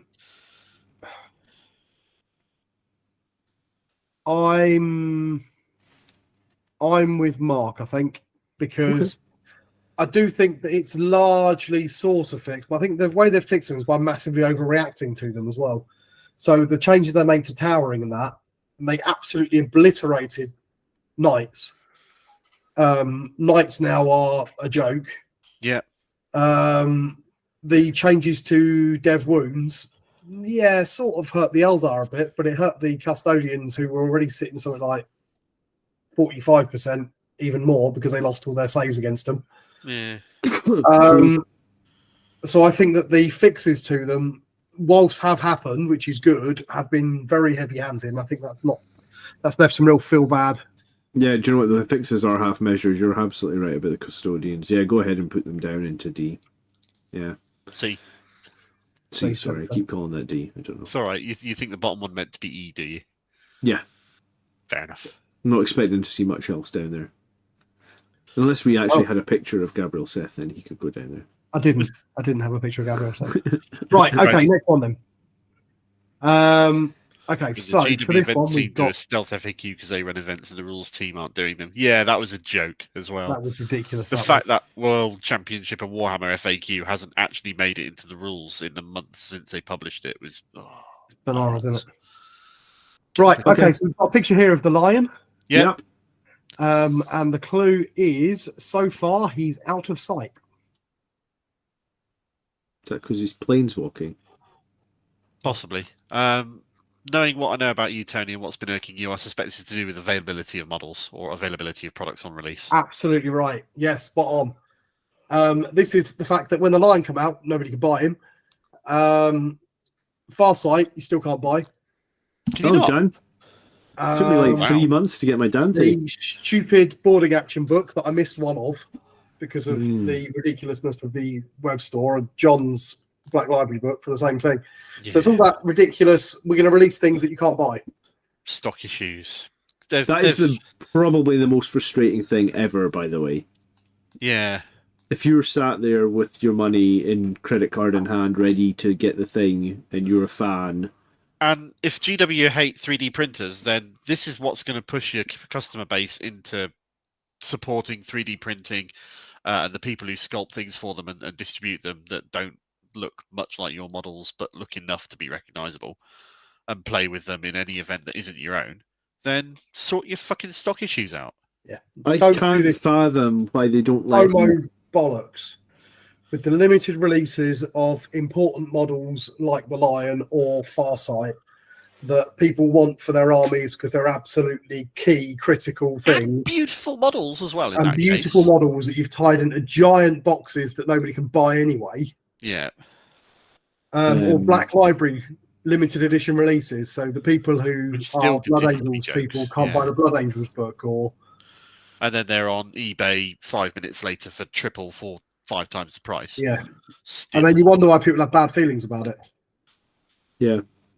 Yeah, I think the book I was trying to get was on eBay for like 6 to 8 times the price right after. I didn't want the Lion, but I think he came in a box with like 3 Blade Guard. I think it was like 70 or 80 bucks. Yeah. I think honestly within an hour it was selling for $3.50 on eBay. So genuine players are having to spend 4 or 5 times more what it is, and they're getting screwed because of the crappy website can't queue people, or because Games Workshop won't look at purchase history and be like, hey, that guy buys a lot of Blood Angels, or that guy buys a lot of Dark Angels. Do you think maybe there should be some sort of system where the guy that buys all the Dark Angels would get some I priority. was so worried about Leviathan. I know in hindsight it turned out not to be a thing, that I joined the ginormous queue Yeah. at my local well, I say local, it's a good, but it took me an hour to get there. Hmm. I joined that queue and stood there for a few hours to ensure that I could get a copy so we could talk about it on release day, because I knew I wouldn't be able to risk getting one off the website. Now, counter argument, I get that it can be difficult to gauge demand exactly, and you never want to be left with too much stock that it harms your company that you can't sell if you get it wrong. I get that that's a risk. I get that's a real problem that people who forecast have to work around. And I get that it is so much better for a company to work on selling out rather than risk an overstock. But you've been doing this for how many years? Yeah. It's I can't 3 years believe- since the pandemic. And I appreciate also that screwed up supply chains and whatnot. But it's I been cannot believe 3-4 years now. that they didn't think that the Lion would be a popular model. Well, Dante, man, do you remember how long I had to wait for Yeah, Dante? yeah. I ordered him on release day. At least and they didn't stick him in a box of useless crap, so you make you No, buy the that's extra stuff that you didn't want, because they knew how much he would sell, and then they couldn't produce enough anyway. I think people had to wait 8 to 10 weeks for Dante, and the annoying thing was that was you pre-ordering him, right? You're pre-ordering him early, but you're still waiting 8 to 10 weeks for him. Admittedly, through a local gaming store, not necessarily through GW Direct, but still. And that's another factor in all this. The fact that FLGSs or third-party resellers are getting stiffed on stock that are on sale on GW's website for a little bit longer than third-party resellers. I mean, clearly to me, that says that GW know that they make more profit by selling you a product themselves than in selling it to a shop that has to make its own profit as well, taking a bite out of it. That's just horrible business practice. That tells the people who is selling your stuff and growing your market that you just... They can go whistle. Thank you. I'd rather make more profit than support you and help you who are helping me by marketing my stuff. Yeah. So I would say that the releases this year have been bad. I sent the most hateful email I ever sent this year when I missed out on that book. So I'd say it's a D. Oh, this is absolutely down with Legends Inc. Yeah. This is horrible. I think this is the worst thing. It's not just this year. GW. But I think it's the worst thing that GW have been doing for the last couple of years. Yeah. Yeah, okay. I mean, I would... It may come from things outside your control. It may come for reasons you think are good for doing it, but fix it, because it's awful. Yeah. Right, okay. It's the most frustrating for the consumer, I guess. Just upsetting, isn't it? Right. So, last thing then. Well, I've got a unit death company. You have? Yep. And the text I've got that goes with it is Codex compliant.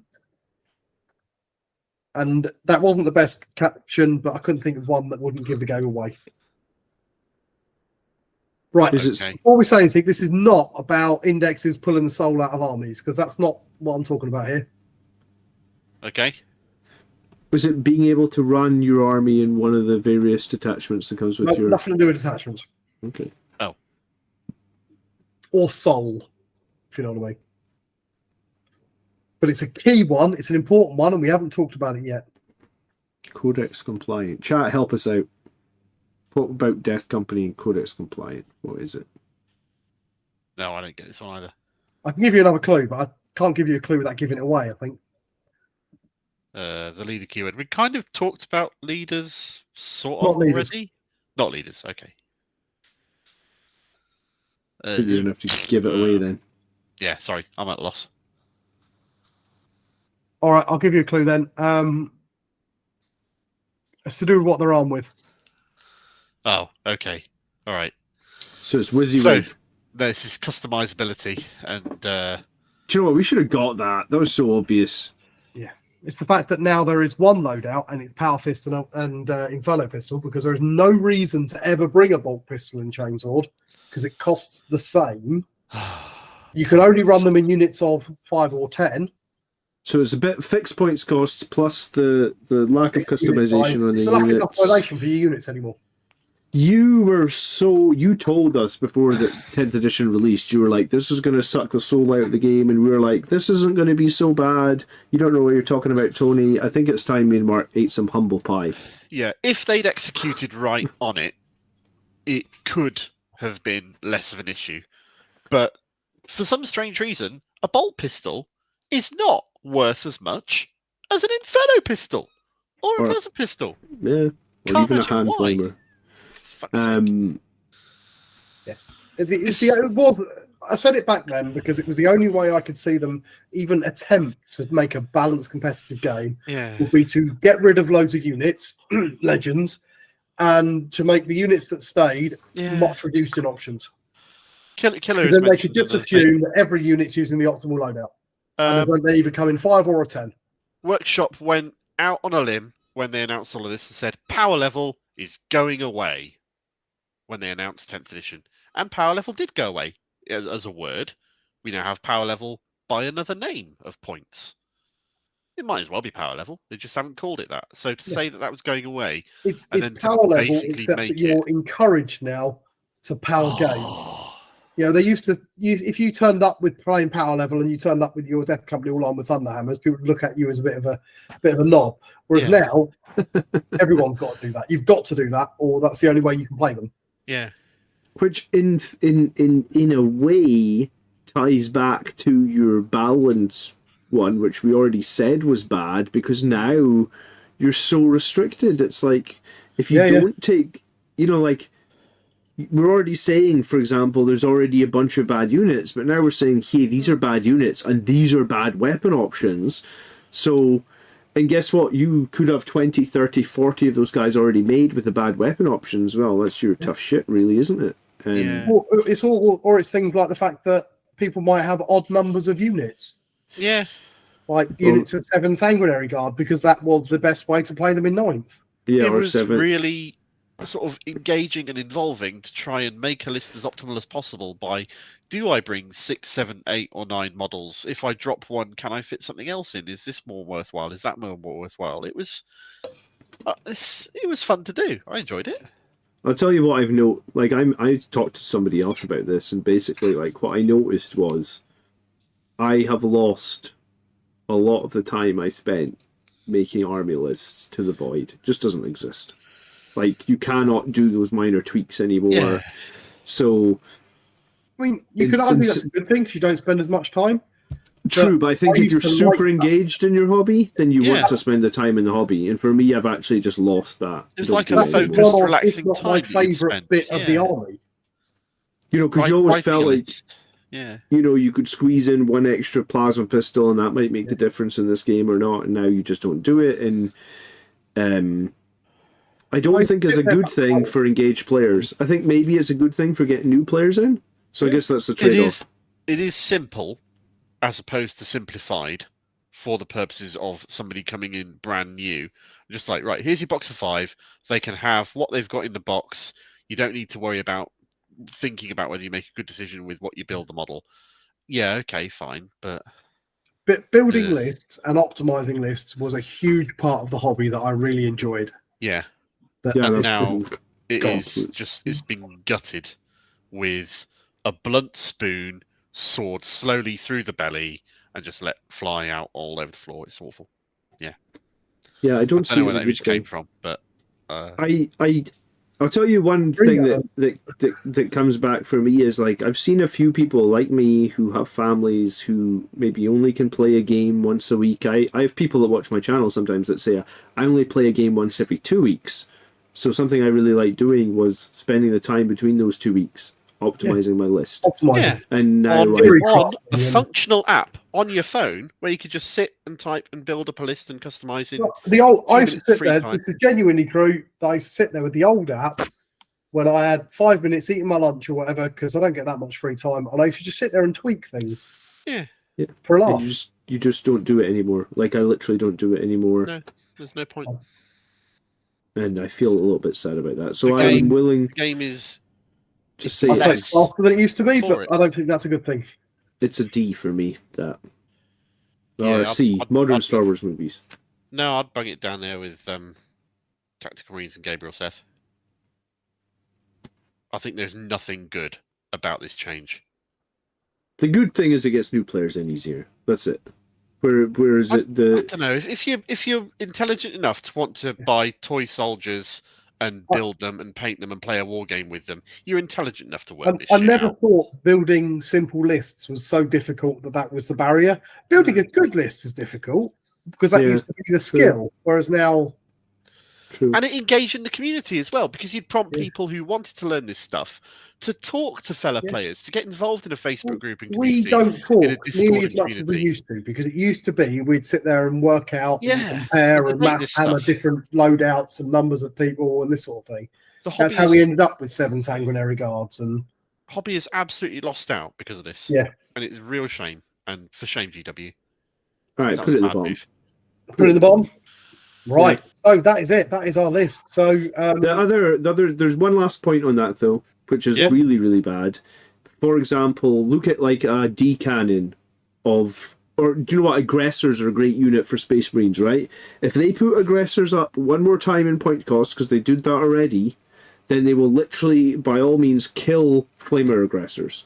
You know, so it's like by changing the points cost of a unit to balance one weapon option will essentially kill the other weapon option. They already did that with D cannons, because D cannons, I believe, can take like a Star Lance, or they can take the D cannon. I'm not an Eldar player. You can correct me if I'm wrong here, Mark. Support platform has got a choice of 3 weapons, and you want to take one of them is just a bad joke. You're never going to take. It's something called the Vibro Cannon. You've probably never heard of it existed because nobody ever takes it. It's just that bad. So basically, what we're saying now is you must take this one weapon on this one platform, and there's no play in the other ones because we've had to cost it for the most optimized weapon. Yeah. And if GW had correctly written the rules such that they were equal but in different ways, we wouldn't be having this argument as much as we are. Yeah. But they haven't. So they've made it harder for themselves. They got numbers of troops. Yeah. I really wanted this to be more positive than it was. I'm sorry. I tried to balance each one of these. It's not your fault thing. It's between the three of us, we thought up more negative shit than we thought up positive shit, because that's the way it goes. But yeah, but we should finish by saying I am enjoying 10th edition. Don't get me wrong. Like, I play Warhammer every week. I just think that there's cracks that should be addressed quicker than sort of a 3-month balanced status slate that doesn't really touch on. You know, like, as far as I'm concerned, if Eldar are still top, what you said, 58% or something for another 3 months, like, what gives? Like, I play Blood Angels, and if we go back the data for like the last 3 years or something, we've been literally at the bottom, 44% for 3 years. At what point do we just be like, right, so are we just a 40% army? Is that just us? True. But yeah, okay.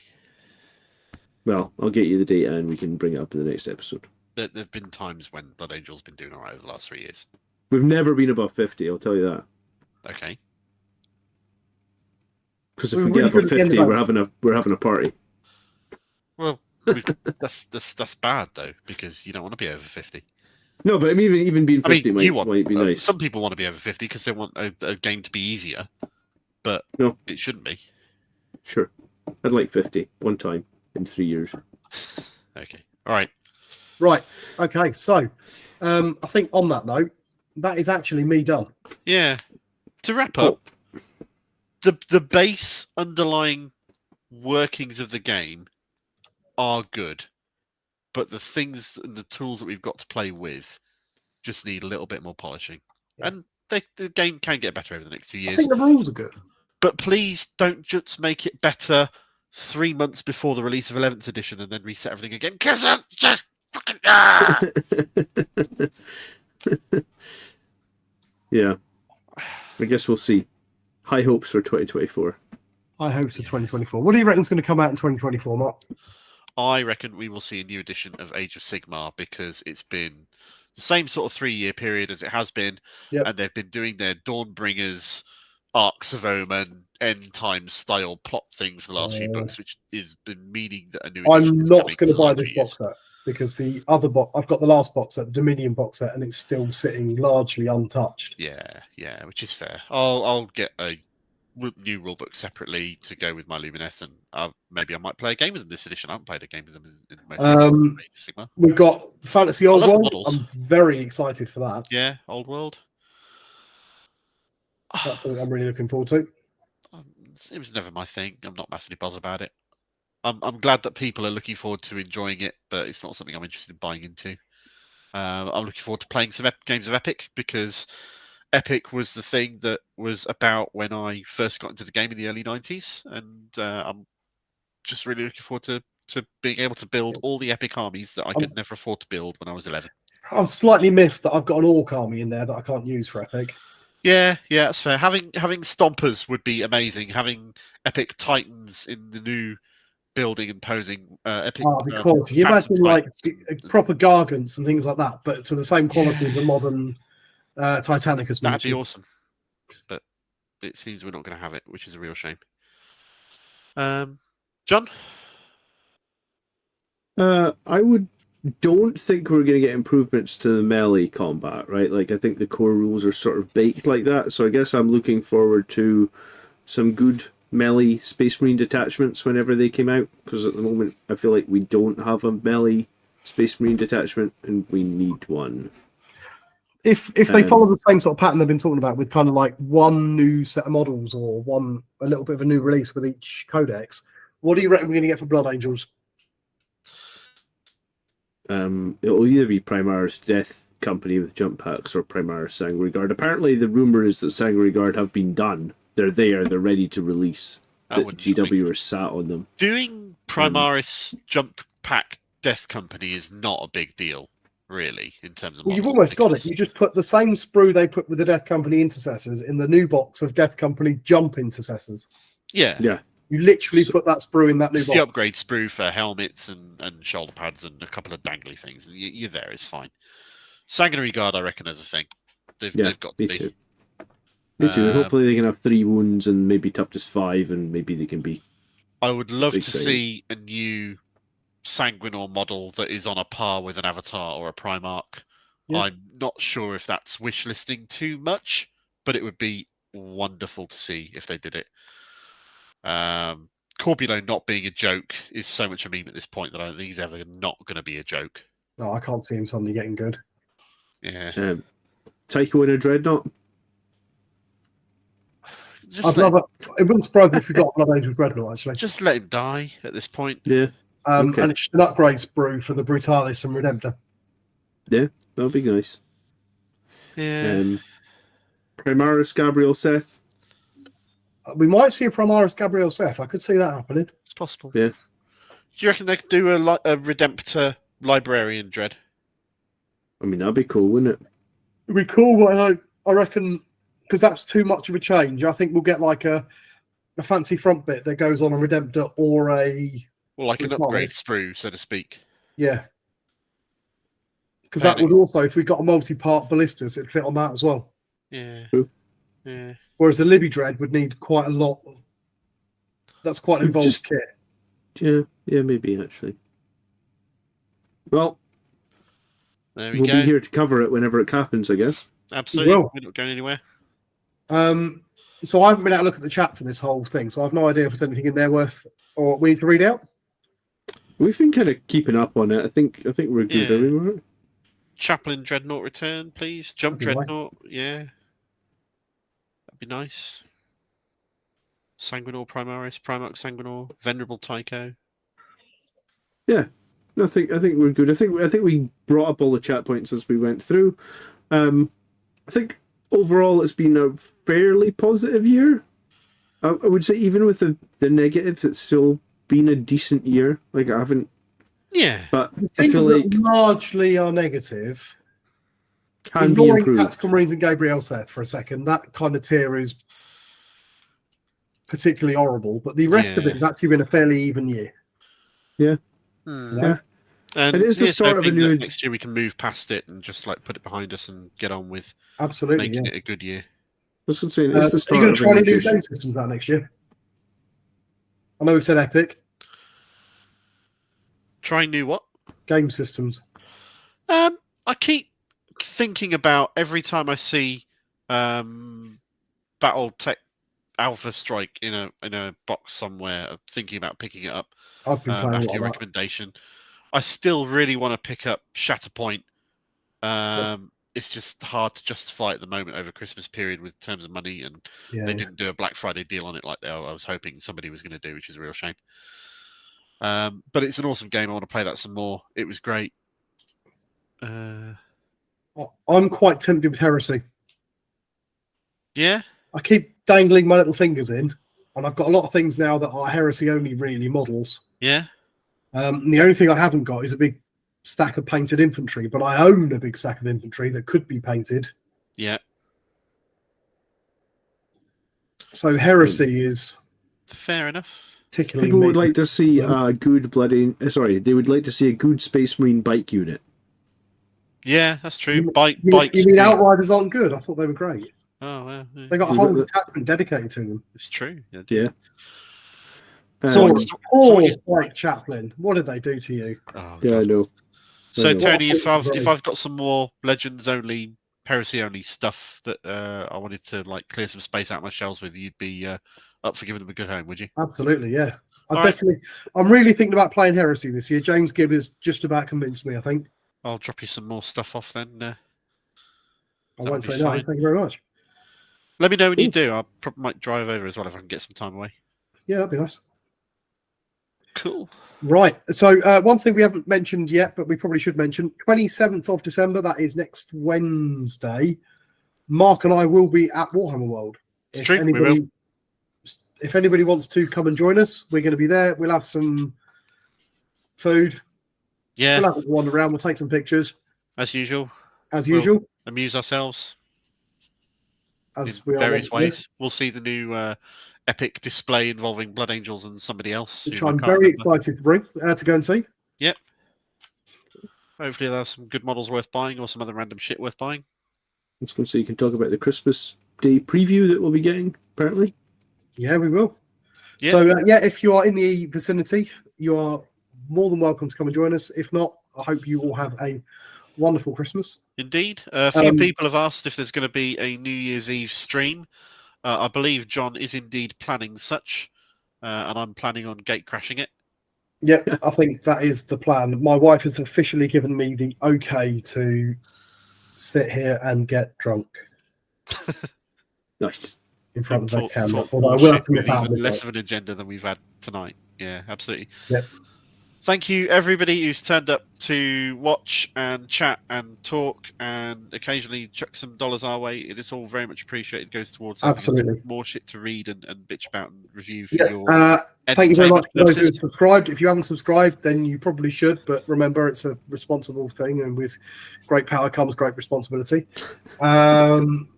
You change that subtly every single time, but yeah. I love it. Weird. It makes a difference. People really think about that. Oh, I don't know if can I waste one of my subs on this click? Do they? Maybe, but the bell icon's going too far. Sounds fair. Right. All right. Have a wonderful Christmas. Indeed. Thank you so much for watching, guys. Even if it's just a break. All the very best to all of you and your family. Bye-bye, everybody. Bye-bye. Click the button, John.